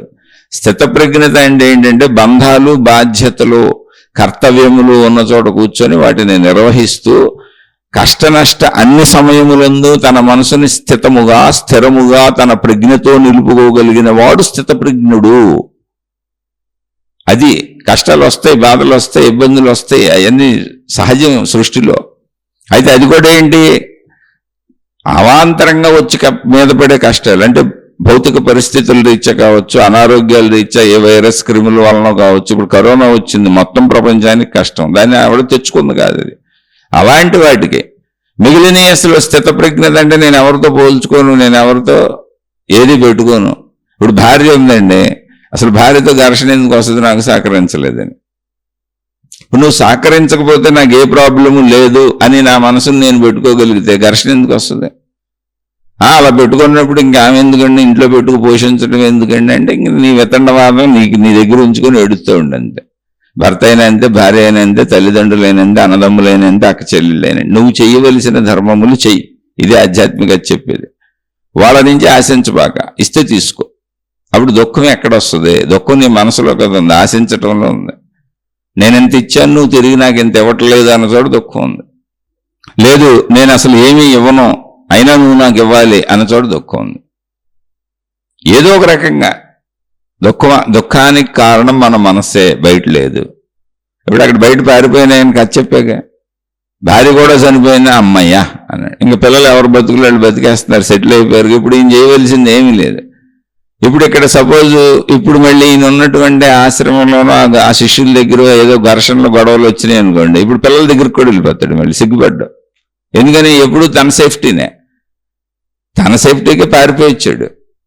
ఒంటరితనం అంటే ఇది మనుషుల్ని వదిలి పారిపోవటం కాదు. ఆధ్యాత్మికతలో పరిపక్వత ఉంది. అదే ఇంట్లో కూర్చున్నా, అక్కడే ఉన్నా, నా బాధ్యతలు చేస్తున్నా, నాకు మనుషులతో ఇబ్బందులు తెలుస్తాయి, కానీ అసలు నా భార్య నాకు నచ్చినట్టు ఎందుకు ఉండాలి, నా తల్లిదండ్రులు నాకు నచ్చినట్టు ఎందుకు ఉండాలి, నా పిల్లలు నాకు నచ్చినట్టు ఎందుకు ఉండాలి, నా చుట్టూ ఉన్న వాళ్ళందరూ నాకు నచ్చినట్టు నేను మెచ్చినట్టు ఎందుకు ఉండాలి? నేను అందరిలాంటి మనిషినే కదా. కాబట్టి నేను చేయవలసిన ధర్మములు, నా కుటుంబిక ధర్మములు, సామాజిక ధర్మములు, ఒక మనిషిగా ఇక్కడ మనుషులకు ఏం కర్తవ్యములు ఉన్నాయో, ధర్మములు ఉన్నాయో, మనం చేసుకున్న ఏర్పాటు వ్యవస్థ ప్రకారం నా ధర్మాలు చేస్తా. నాకు తిరిగాళ్ళు చేస్తే ఓకే, హ్యాపీ, నేను ప్రేమిస్తా. నా భార్య తిరిగి ప్రేమిస్తే ఓకే, నేను ప్రేమిస్తా. నా పిల్లలు తిరిగి ప్రేమిస్తే ఓకే, నేను ప్రేమిస్తా. నా తల్లిదండ్రులు తిరిగి ప్రేమిస్తే ఓకే, నేను ప్రేమిస్తా. నా అన్నదమ్ములు, అక్క చెల్లెలు తిరిగి ప్రేమిస్తే ఓకే, నేను ప్రేమిస్తా. నా స్నేహితులు తిరిగి ప్రేమిస్తే ఓకే, నా బంధుమిత్రులు తిరిగి ప్రేమిస్తే ఓకే, లేకపోయినా ఓకే. ఎందుకని అది వాళ్ళ ఇష్టం కదా, వాళ్ళ మనసు. నేనైతే నాది కరెక్ట్గా చేస్తా. నేను ఎప్పుడైతే కరెక్ట్గా చేశానో, నేను కరెక్ట్గా ఉన్నాను, వాళ్ళు ఎలా ఉన్నా నాకు అనవసరం. ఎందుకంటే మనుషులు రకరకాలుగా ఉంటారు, నాకు దుఃఖమే ఉండదు. కరెక్ట్గా ఉండేవాడికి, మంచివాడికి, స్త్రీలైనా పురుషులైనా, నేను కరెక్ట్గా ఉన్నాను అన్నప్పుడు, నేను మంచిగా ఉన్నాను అన్నప్పుడు ఎటువంటి నిరాశ నిస్పృహ ఉండదు, ధైర్యమే ఉంటుంది. ఇదే చెప్పేది ఆధ్యాత్మికత. మంచి ధైర్యాన్ని ఇస్తుంది, సంతృప్తినిస్తుంది, తృప్తిగా బతికేలా చేస్తుంది. ఎదుటి వాళ్ళు నాకు ఇచ్చారేమని కొలతలు వేసుకోదు. అది ఆధ్యాత్మిక జ్ఞానం నేర్పేది అదే. అలానే కొలతలు వేసుకోదు అంటే పుచ్చుకోకుండా జీవించడం కుదరదు. నీకు రావాల్సింది ఎంతో కొంత ఏదో వైపు నుంచి అందుతూనే ఉంటుంది. కాకపోతే నువ్వు కోరుకున్నంత, నువ్వు తరాజు పట్టుకొని కూర్చొని, కాటా పట్టుకొని కూర్చొని నేను తూకం వేస్తానన్నంత రాదు. అసలు తూకాలు వేయొద్దని చెప్పుద్ది ఆధ్యాత్మికత. జ్ఞానం అంటే అది. ఒంటరితనం అంటే పారిపోవటం. ఏకాంతం అంటే అక్కడే ఉన్నాను, నా బాధ్యతలన్నీ చేశాను, కానీ టచ్ మీ నాట్. ఏం టచ్ మీ నాట్? నేను మీకేం చేయాలో అన్నీ చేశాను, మీరు నాకేం చేయాలన్నది నేను అసలు ఆకాంక్షించట్లా, కోరుకోవట్లా. ఎందుకంటే మీకు అన్నీ చేసిన నాకు నేను కూడా చేసుకోగలనుగా. ఇప్పుడు నా తల్లిదండ్రులకి నేను చేయవలసిన బాధ్యతలు చేశాను, నా భార్యకి నేను చేయవలసిన బాధ్యతలు చేస్తున్నాను, నా పిల్లలకు నేను చేయవలసిన బాధ్యతలు చేస్తున్నాను. వీళ్ళందరికీ చేయగలిగిన నాకు నేను చేసుకోలేనా? నాకు వాళ్ళందరూ చేయాలని ఆశిస్తున్నాను, ఎందుకంటే నా నుంచి మీరు పొందారు కనుక. అది నా ప్రాబ్లం. అందుకని దుఃఖం వస్తుంది, బాధ వస్తుంది. వాళ్ళు బంధుమిత్రులైనా సరే, యజమాని పనివాడైనా సరే. కాదు, ఇంతమందికి చేయగలిగిన వాడిని నాకు నేను ఎందుకు చేసుకోలేను? నాకు కూడా నేను చేసేసుకుంటాను, ఎలా కుదిరితే అలా. అప్పుడు నేను ఏకాంతములో ఉన్నాను, నాతో నేనున్నాను, నాలో నేనున్నాను, మీ అందరి మధ్యనే ఉన్నాను. కానీ మీ అందరి నుంచి నేను ఆశించి మీతో బంధాలు బాంధవ్యాలు అంటే మీరు తిరిగి నాకు ఏదో చేయాలని పెట్టుకోవట్లే. ఎందుకంటే చేయొచ్చు, చేయలేకపోవచ్చు, అది మీ మనస్తత్వం. నేను నా ధర్మాన్ని నేను చేస్తాను, నా ప్రేమను నేను పంచుతాను, ఎందుకంటే నా దగ్గర ప్రేమ ఉంది. నా మంచిని నేను పంచుతాను, ఎందుకంటే నా దగ్గర మంచి ఉంది. నా ధర్మాన్ని నేను చేస్తాను, ఎందుకంటే నా దగ్గర ధర్మం ఉంది. ప్రేమాభిమానాలు, సంతోషం, హాయి, ఆనందం, సంతృప్తి అన్నీ నా దగ్గర ఉన్నాయి. అన్నీ మీకు పనిచేస్తుంటాను రోజు. తీసుకోండి. నాతో సంబంధ బాంధవ్యాలు ఉన్నోళ్ళు, నా మీద అధికారాలు ఉన్నోళ్ళు, హక్కులు ఉన్నోళ్ళు అన్నీ నా దగ్గర నుంచి తీసుకోండి. మీరు తిరిగిస్తారా? ఓకే, చక్కగా ప్రేమించుకుందాం. ఎవరా అయినా నేను మిమ్మల్ని ప్రేమిస్తానే ఉంటాను, ఎందుకంటే నా దగ్గర ప్రేమ ఉంది. ప్రేమ అనే పదార్థం నా దగ్గర బోర్డు ఉంది. ఇప్పుడు ప్రేమ మీరు చూడండి, ప్రేమ అంటే కొన్ని పదాలు చెబుతున్నా. ప్రేమ, దయ, జాలి, కరుణ, మంచి అంటే ఇతరులకు మేలు చేయటం, మేలు, మంచి, ధర్మం, ఇటువంటివన్నీ ఎంత ఎదుటి వాళ్ళకి చేస్తుంటే అంత మనలో పెరుగుతూ ఉంటాయి. చెడు గుణాలు కూడా అంతే, ఎంత ఎదుటి వాళ్ళకి చెడు చేస్తుంటే మనలో చెడు పెరుగుతూ ఉంటుంది. నువ్వు చేస్తుంటే పెరుగుతుంది అభ్యాసము. ఇప్పుడు ఆ అనే అక్షరాన్ని పలక మీద రాసిస్తారు చిన్నపిల్లడికి, లేకపోతే ఏ అనే ఇంగ్లీష్ లెటర్ని రాసిస్తారు, దిద్దు అంటారు. ఎంత దిద్దుతుంటే అంత తొందరగా వస్తుంది. అది ఎన్ని ఎక్కువ సార్లు దిద్దితే అంత వస్తుంది. అలాగే నువ్వు క్రియ చేయటం, మంచిగా జీవించడం, ప్రేమను పంచడం, అభిమానం పంచడం, నువ్వు అందరితో మంచిగా ఉండటం, ధర్మంగా ఉండటం, స్నేహంగా ఉండటం, వాళ్ళు తిరిగి నాకు ఏమి ఇచ్చారని ఆలోచించకుండా నువ్వు నిరంతరం వాళ్ళతో మంచిగా, సంతోషంగా, సంతృప్తిగా ప్రేమాభిమానాలు పంచుతూ ఉండటం వల్ల ఇవన్నీ నీలో పెరిగిపోతుంటాయి. అభ్యాసం, అది ప్రాక్టీస్. అది అవన్నీ మనం చేయకుండా మనలో పెరగనప్పుడు నిరాశావాదము, నిస్పృహావాదము, నెగిటివిటీ వస్తూ ఉంటుంది. అందుకని ఈ మనుషులందరూ దొంగలను వదిలిపెట్టి పారిపోదాం అనిపిస్తూ ఉంటుంది. ఎక్కడికి వెళ్ళినా ఇంతకీ మన మనసు కదా. వీళ్ళు దొంగలని చెబుతుంది మన మనసే. సమాజం మంచిది కాదని చెబుతుంది ఏంటి? మన మనసు. సమాజం మంచిదో చెడ్డదో మనకెందుకు? ఇప్పుడు ఒక చిన్న పిల్లవాడు, చంటి పిల్లవాడు మంచం మీద పడుకొని ఉన్నాడు, అప్పుడే తల్లికి పుట్టాడు. అసలు ఎవరు మంచోళ్ళు, ఎవరు చెడ్డోళ్ళు, ఆ పసి హృదయానికి ఏమైనా సంబంధం ఉందా? నేను ఈ ప్రపంచంలోంచి పారిపోతానని చెబుతుందా? నేను ఎందుకు పుట్టించావు తల్లి అని అడుగుతుందా?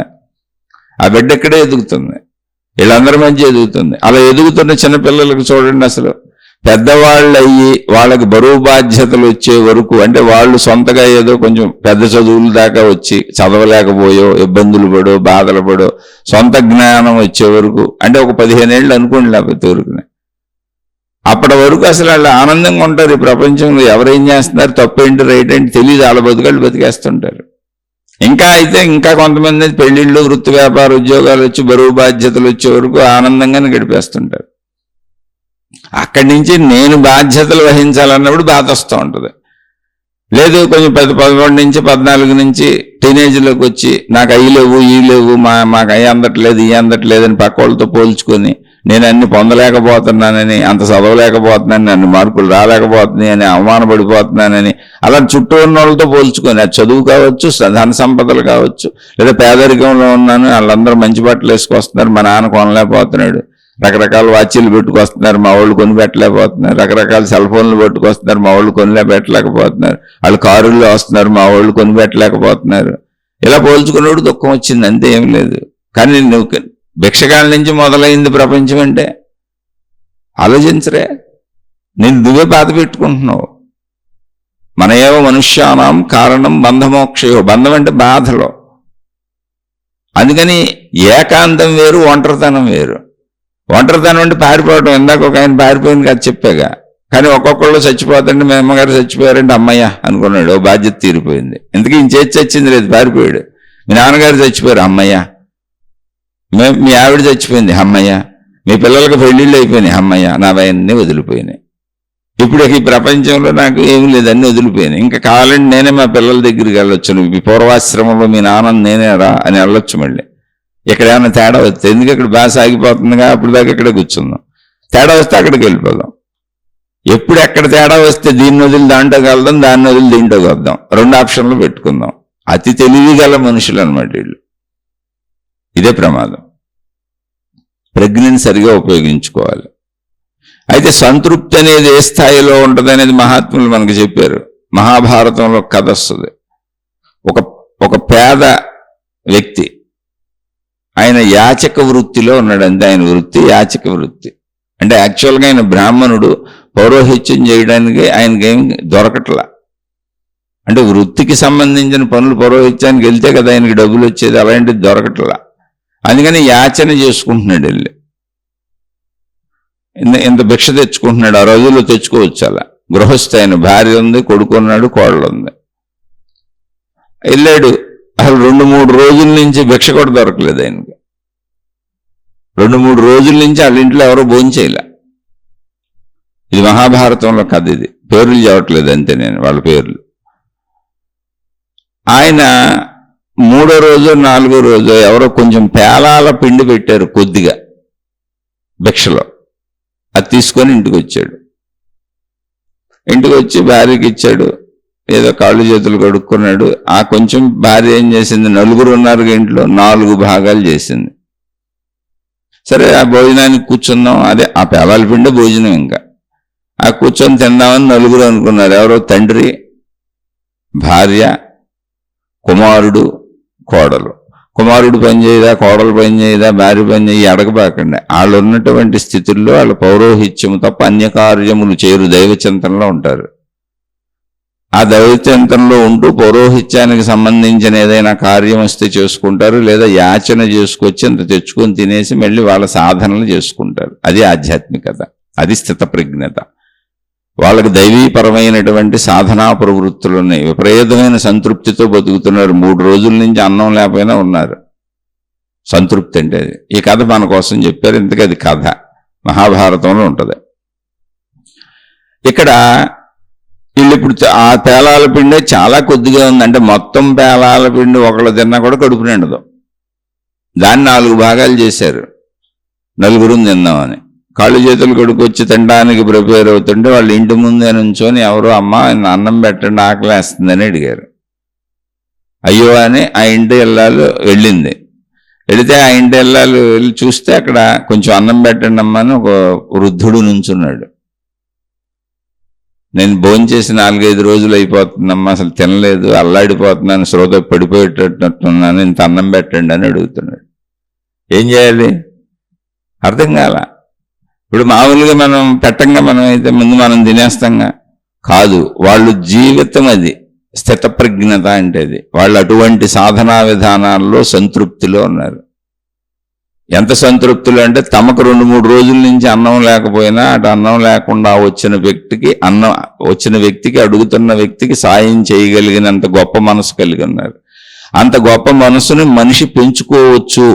మనిషికి అంత జ్ఞానం ఉన్నది, నీకు అంత కష్టాలు వస్తాయని కాదు, అంతకంటే కష్టం ఎవరికి రాదు, లాస్ట్లో చెబుతున్నాం మీకని చెప్పారు కథని. మీరు భిక్షక వృత్తిలో మనకి ఇవాళే దొరుకుతాయి, 2-3 రోజులు దొరకకుండా ఎందుకు ఉంటుంది అసలు? కాదు, అంత కష్టంలో కూడా అలా ప్రవర్తించగలడం మనిషిలో అంత జ్ఞాన సంపద ఉంది. నిన్ను నువ్వు అంత మంచిగా మలుచుకోవచ్చు, నీలో దయని, జాలిని, కరుణ్ణి, ప్రేమని అలా పెంచుకోవచ్చు అనే సూచన చేశారు మనకి. నీకు మానవుడుగా నీకు ఇవ్వబడిన మేధాశక్తి అలాంటిది అని. సరే ఆవిడ పాపం భర్త వంక చూసింది, ఏం చేద్దామని. పాపం ఆయన వచ్చి ఆయన్ని లోపలికి రండి అని పిలిచాడు. కూర్చోబెట్టారు. ఆ పేలాల పిండి తన వంతు భాగాన్ని ముందు ఆయన యజమాని, ఇంటి యజమాని భర్త ఇతనికి ఇచ్చాడు, వచ్చినటువంటి భిక్షగాడికి ఇచ్చాడు తినని. అతను ఆత్రంగా తినేశాడు కూర్చొని. సరిపోలే అతనికి. వీళ్ళకి అర్థమైంది. వెంటనే భార్య తెచ్చి తన వంతు భాగాన్ని ఇచ్చేసింది. అది కూడా తినేశాడు, సరిపోవట్లేదు. అతనికి అర్థమైంది. కుమారుడు వచ్చి తన వంతు భాగాన్ని అతనికి ఇచ్చాడు. అంటే మళ్ళీ మారు వడ్డిస్తాం కదా, అలా వేస్తున్నారు అంతే. అది కూడా సరిపోలేదు అతనికి. కోడలు వచ్చింది, తన వంతు భాగాన్ని ఇచ్చేసింది. అంటే ఆ ఇంట్లో 4 ఎంత ఉన్నత మానసిక స్థితుల్లో ఉన్నారనే విషయాన్ని ఇక్కడ చెబుతున్నారు. అది గుర్తించాల్సింది. ఆ ఉన్నత మానసిక స్థితి వాళ్ళు ఏర్పరుచుకున్నదేగా. వాళ్ళకి అక్కడ దుఃఖం అనిపించట్లేదుగా. అతను తింటుంటే ఆనందం అనిపిస్తుంది. ఇటువంటి ఆనందాన్ని మనిషి తనలో తాను తయారు చేసుకోగలిగినంత సమర్థత, జ్ఞాన నైపుణ్యము మనిషికి ఉన్నాయి. అదే ఆధ్యాత్మిక చదువు, ఆత్మజ్ఞాన చదువు అని ఆత్మజ్ఞాన గ్రంథాల ద్వారా మహాత్ములు వెనక నుంచి అందించుకొచ్చారు. నిన్ను నువ్వు అలా ప్రేమ, దయ, జాలి, కరుణ అనేటువంటి సద్గుణాలతో వికసింపజేసుకో, పుష్పంలా వికసించు, దుర్గుణాలతో కాదు, ముళ్ళ చెట్టులా పెరగబాక అని. 4 తినేశాడు అతను. చక్కగా మంచినీళ్ళు తాగాడు, అమ్మ కడుపు నిండింది అన్నాడు. అదే చిన్న పరీక్ష ఊరికినే అయి ఉండొచ్చు, ఏముంది అందులో. ఎందుకని లేదా నలుగురు నిజంగా అది కడుపు నిండేది కూడా కాదు అని ముందే చెప్పుకున్నాగా. అతను కడుపు నిండిపోయింది. సరే రండి చేయి కడుక్కోండి అన్నారు. అది చిన్న ఇల్లు. పూర్వం వెనక వైపు ఇళ్లలో పక్కన తొట్టిల్ లాంటివి నీళ్లు పెట్టేవాళ్ళు. అలా అక్కడ చేయి కడుక్కోవడానికి వెళ్ళాడు. ఇతను రమ్మన్నారు. ఇంటి యజమాని ఆయన చేయి కడుక్కుంటుంటే నీళ్లు పోస్తున్నారు. అంటే అతిథి దేవో భవ, అతిథిని దేవుడిలా చూసే సాంప్రదాయం ఒకటి చెప్పబడింది మనుషులకి. అతిథి అంటే ఎవరు? భిక్షకుడైనా ఎవరైనా మన ఇంటికి వచ్చి ఇంత పెట్టమని అడిగిన అందరూ అతిథులే. అతిథులంటే వాళ్ళు మన ఇంటికి వచ్చి ఇంత ఆహారం ఇంత సహాయం అడిగిన ప్రతివాడు అతిథే. నువ్వెంత చేయగలవో అంత చేయమని అతిథి దేవో భవ అన్నాడు. అతను దేవుళ్ళ చూడు, నువ్వు దేవుణ్ణి ఎక్కడో పూజించడం కాదు, మనుషుల్లో చూడమన్నారు. మాతృదేవో భవ, పితృదేవో భవ, అతిథి దేవో భవ, ఆచార్య దేవో భవ, ఇలా చెప్పారు. మరి జీవిత భాగస్వామికి చెప్పలేదు కదండి అంటే అనుకోబాకండి. జీవిత భాగస్వామి నీలో కలిసిపోయి ఉంది. నువ్వు జీవిత భాగస్వామి వేరు కాదు, అర్ధనారీశ్వర తత్వం. అలాగే నువ్వు నీ కుమారులు పిల్లలు వేరు కాదు. ఎందుకో తెలుసా? అక్కడ పేరులోనే ఉంది నా కుమారుడు. అంటే నా కుమారుడు నేనే ఇంకో రూపంలో తిరుగుతున్నా. నా కుమార్తె నా కుమారురాలు, నా మారు రూపం అది. నేనే నా కుమార్తె రూపంలో తిరుగుతున్నా. కాబట్టి నన్ను నేను చూసుకున్నాడు చూసుకోవటం. ఇంకా వాళ్ళు నాకు అసలు భిన్నమే కాదు. నా తల్లిదండ్రులు జన్మనిచ్చింది నాకే, నేను వాళ్ళ నుంచే వచ్చా. కాబట్టి వాళ్ళు నాకు అసలు భిన్నమే కాదు. కాబట్టి కుటుంబం అనేది ఏకము, భిన్నత్వం కాదు, అది ఏకత్వం. తల్లిదండ్రుల నుంచి నేను వచ్చా, నా తల్లిదండ్రులే ఇంకో రూపంలో నా రూపంలో తిరుగుతున్నారు. నేను నా తల్లిదండ్రులు వేరు కాదు. కనుక నన్ను చూసుకుంటే వాళ్ళని చూడాలి. నా భార్య నాలో కలిసిపోయి నాకు సుఖాన్ని అందిస్తుంది, నా భర్త నాలో కలిసిపోయాడు, అర్ధనారీశ్వర తత్వం. అసలు మేమిద్దరం వేరు కాదు. కాబట్టి నన్ను చూసినట్టే చూడాలి. నా పిల్లలు నా నుంచే ఉద్భవించారు, నా మారు రూపాలు, నేనే ఆ రూపాల్లో తిరుగుతున్నా. కాబట్టి నన్ను చూసినట్టే చూడాలి. ఇది కుటుంబ జీవితం. అక్కడ భిన్నత్వమే లేదు, ఉన్నంత ఏకత్వమే. నీకు అర్థం అవ్వక నీ అజ్ఞానంతో కొట్టుకు సచ్చి మా ఆవిడ మంచిది కాదు, మా ఆయన మంచోడు కాదు, మా పిల్లలు మంచోళ్ళు కాదు అని రోడ్ల మీద చెప్పుకుంటూ తిరుగుతున్నారు. ఇల్లు వదిలిపెట్టి పారిపోతున్నారు. అవన్నీ నీ ఒక్క రూపమే. అదే అనంత ఆత్మతత్వానికి వెళ్ళినప్పుడు సృష్టి మొత్తం ఏకత్వం అవుతుంది. ఈ ఏకత్వాన్ని ఒక్క కుటుంబంలోనే చూడలేకపోతే, నీ తల్లిదండ్రుల నుంచి నువ్వు వచ్చావు, నీ నుంచి నీ పిల్లలు వచ్చారు, నీ జీవిత భాగస్వామి నీతో కలిసిపోతున్నారు. ఇందులో భిన్నత్వం లేదు, ఉన్నదంతా ఏకత్వమే. అంత నేనే. నా తల్లిదండ్రుల నుంచి వచ్చాను కనుక నా తల్లిదండ్రులు నేనే, భిన్నమేం లేదు. నా నుంచి పిల్లలు వచ్చారు కనుక వాళ్ళు నేనే, నాతో కలిసిపోతున్నారు కనుక నా జీవిత భాగస్వామి నేనే. మొత్తం ఉన్నది అక్కడ ఒకటే, 5 రూపాల్లో తిరుగుతుంది. నేను నా జీవిత భాగస్వామి, నా తల్లిదండ్రులు, నా పిల్లలు. నా జీవిత భాగస్వామి నాలో కలిసిపోయింది ఏకత్వం. మొత్తం 6 ఒకటే ఇక్కడ. నేను నా జీవిత భాగస్వామి, నా తల్లిదండ్రులు, నా పిల్లలు, 2 3 అనుకోండి ఊరుకునే. 6 రూపాలు, 6 కలిపితే ఒకటే. ఆ ఒక్కటి ఏకత్వాన్ని నువ్వు కుటుంబ జీవితంలో నేర్చుకుంటావని కుటుంబ జీవితానికి అనువుగా శరీర నిర్మాణం చేసింది. భిన్నత్వంలో ఏకత్వాన్ని గమనించుకొని, అలా గమనిస్తే సృష్టి మొత్తపు ఏకత్వాన్ని, అనంత ఆత్మశక్తిని నువ్వు చేరుకోవచ్చు. ఇది ఎలాగో మొత్తం సృష్టితత్వం కూడా అంతే. మొత్తం ఉన్నదంతా ఒకటే శక్తి, అది ఏకత్వమే. అదే మీకు అనేకత్వంగా కనపడుతుంది. ముందు దాన్ని కుటుంబంలో నేర్చుకోది, శాంపుల్, చిన్న ఉదాహరణ. తర్వాత దాన్ని విశ్వంలో అమలుపరుచుకోవచ్చు. అప్పుడు వెళ్దాం ఆ విశ్వజ్ఞానానికి. ముందు ఇక్కడ అమలుపరుచుకోవాలి. అందుకని ఒంటరితనం అంటే పారిపోవటం, ఏకాంతం అంటే అక్కడే ఉండి ఎవరి నుంచి ఏమీ ఆశించకుండా మనసును తయారు చేసుకొని స్థితప్రజ్ఞుడుగా స్థిరత్వంతో అక్కడే ఉండటం, అది ఏకాంతము. అందులో కూర్చున్నా, అక్కడే ఉన్నా, అన్నీ చేస్తున్నా, నాలో నేను హాయిగా ఉన్నా, నా మనసును సంతృప్తిగా నేను ఉంచుకుంటున్నా, నా బుద్ధిని నేను సరిగ్గా ఉంచుకుంటున్నా. నాలో ఉన్నటువంటి సమస్త శక్తులు నాకు అనుకూలంగా పనిచేసేలా, నన్ను సంతృప్తిగా ఉంచేలా, సౌకర్యవంతంగా నేను జీవించేలా, నా శక్తులు నాకే అనుకూలంగా ఉండేలా పెట్టుకున్నా. అవి నేను అనుకూలంగా చేసుకోవాలి. అంతే తప్ప ఇతర మనుషులు నాకు అనుకూలంగా లేకపోతే లేరని నా శక్తులే నాకు వ్యతిరేకమైపోయి నన్ను బాధించి, దుఃఖపెట్టి, కష్టపెట్టి, ఇబ్బంది పెట్టి, నాలో ఈర్ష్య ద్వేషాలు పెంచి, బీపీ పెంచి, షుగర్ పెంచి, జబ్బులు మయం చేసేసి ఇక్కడి నుంచి పారిపోవడం, ఈ సమాజం మంచిది కాదు, ఈ లోకం మంచిది కాదు అనేలా నాలో ప్రజ్ఞ నాకే వ్యతిరేకమైతే, అసలు నా ప్రజ్ఞే నాకు వ్యతిరేకమైతే బయటోడు నాకెందుకు అనుకూలంగా చేస్తాడు? నా ప్రజ్ఞ నాకేమని చెప్పాలి, నా తెలివి నాకేమని చెప్పాలి? మనుషులు అలాగే ఉంటారు, వాళ్ళ నుంచి ఎందుకు ఆశిస్తున్నావు? నువ్వు చేయవలసిన చేసి నువ్వు ధర్మంగా హాయిగా బతికే, నువ్వు సంతృప్తిగా ఉండు, ఎంతో కొంత ఇవ్వాల్సింది ఇస్తారు.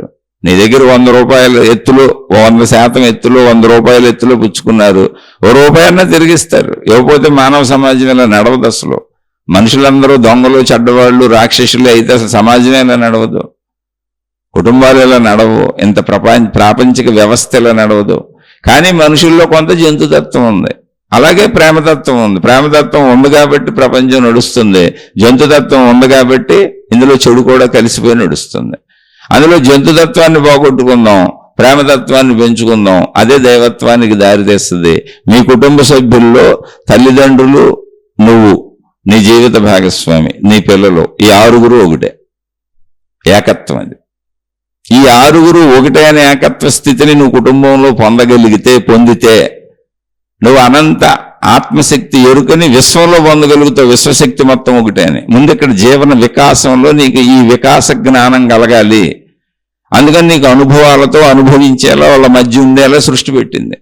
ఇక్కడ నువ్వు దీన్ని వికసింపజేసుకొని ఈ 6 నేనే ఒకటే అనేటువంటి భావంతో నీ ధర్మ నిర్వహణ చేస్తే అప్పుడు సృష్టి మొత్తం నేనే, ఉన్నదంతా అనంత ఆత్మశక్తి ఒకటే, నేను అనంత ఆత్మశక్తిని అని తెలుసుకునే జ్ఞాన వికాసానికి నీకు దారి దొరుకుద్ది.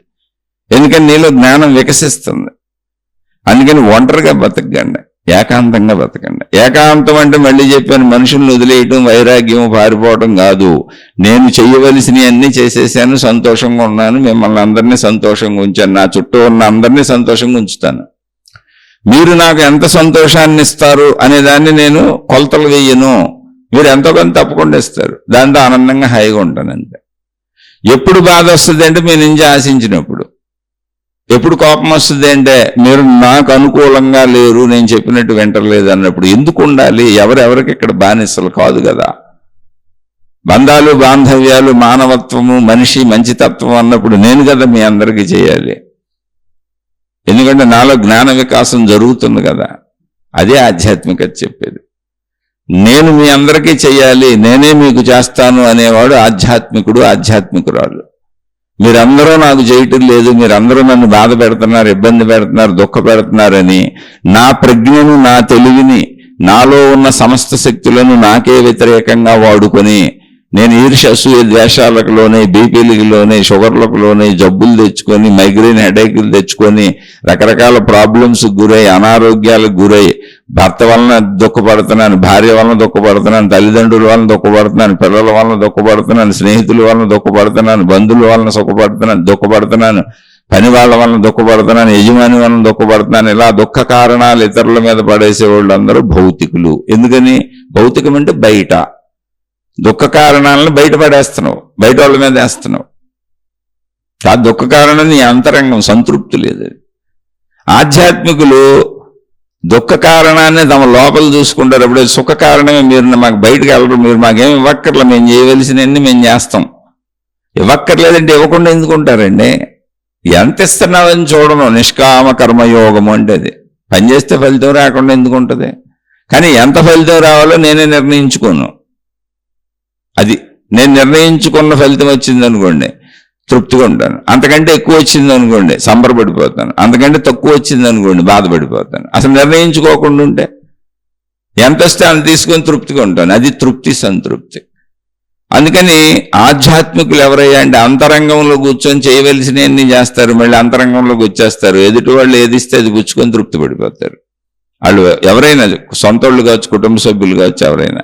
కానీ మళ్ళీ చెబుతున్న, ఇలాంటి కుటుంబ జీవితం ఎందుకు ఏర్పాటు చేసింది సృష్టి వ్యవస్థ అంటే, మీ 6 అంటే తల్లి, తండ్రి, భార్య, భర్త, పిల్లలు. ఒకళ్ళైతే 5 వేసుకోండి, 2 అయితే 6 వేసుకోండి, 4 అయితే సంఖ్య పెంచుకోండి. చదువుతున్న వరకు పిల్లలు, తల్లిదండ్రులు, భార్యాభర్త, పిల్లలు. ఈ 3 తరాలు ఏమున్నాయో 3 తరాలు ఒకటే. ఎందుకని? ఒకే శరీరాల నుంచి కలయికలతో ఉద్భవించిన భార్యాభర్తలు ఏక శరీరులు. అందుకే అంత సుఖాన్ని పొందుతున్నారు. అర్ధనారేశ్వర తత్వం, శివత్వం అదే. అక్కడి నుంచి పిల్లలు వచ్చారంటే మేమే తల్లిదండ్రులు పిల్లలుగా తిరుగుతున్నారు. నేనే, నువ్వు తండ్రి అయితే నేనే అనుకో, నువ్వు తల్లి అయితే నువ్వు, ఎవరైనా. ఈ 6 ఏకత్వం చేసుకోగలిగితే, ఒకళ్ళు మీకు ఒకే బిడ్డ ఉంటే 5 ఏకత్వం చేసుకోగలిగితే, నేనే అనుకోగలిగితే, ఒకళ్ళు మీకు అంతకంటే ఎక్కువ ఉంటే అది 7, 8 వేసేసుకోండి. మొత్తం ఒకటే అని ఏకత్వం చేసుకోగలిగితే. అలాగే ఒకవేళ నీకు అన్నదమ్ములు అక్క చెల్లెళ్ళు ఉన్నారు, ఎక్కడి నుంచి వచ్చారు? నీ తండ్రిలోంచే, నువ్వు వచ్చినట్టు వచ్చారు.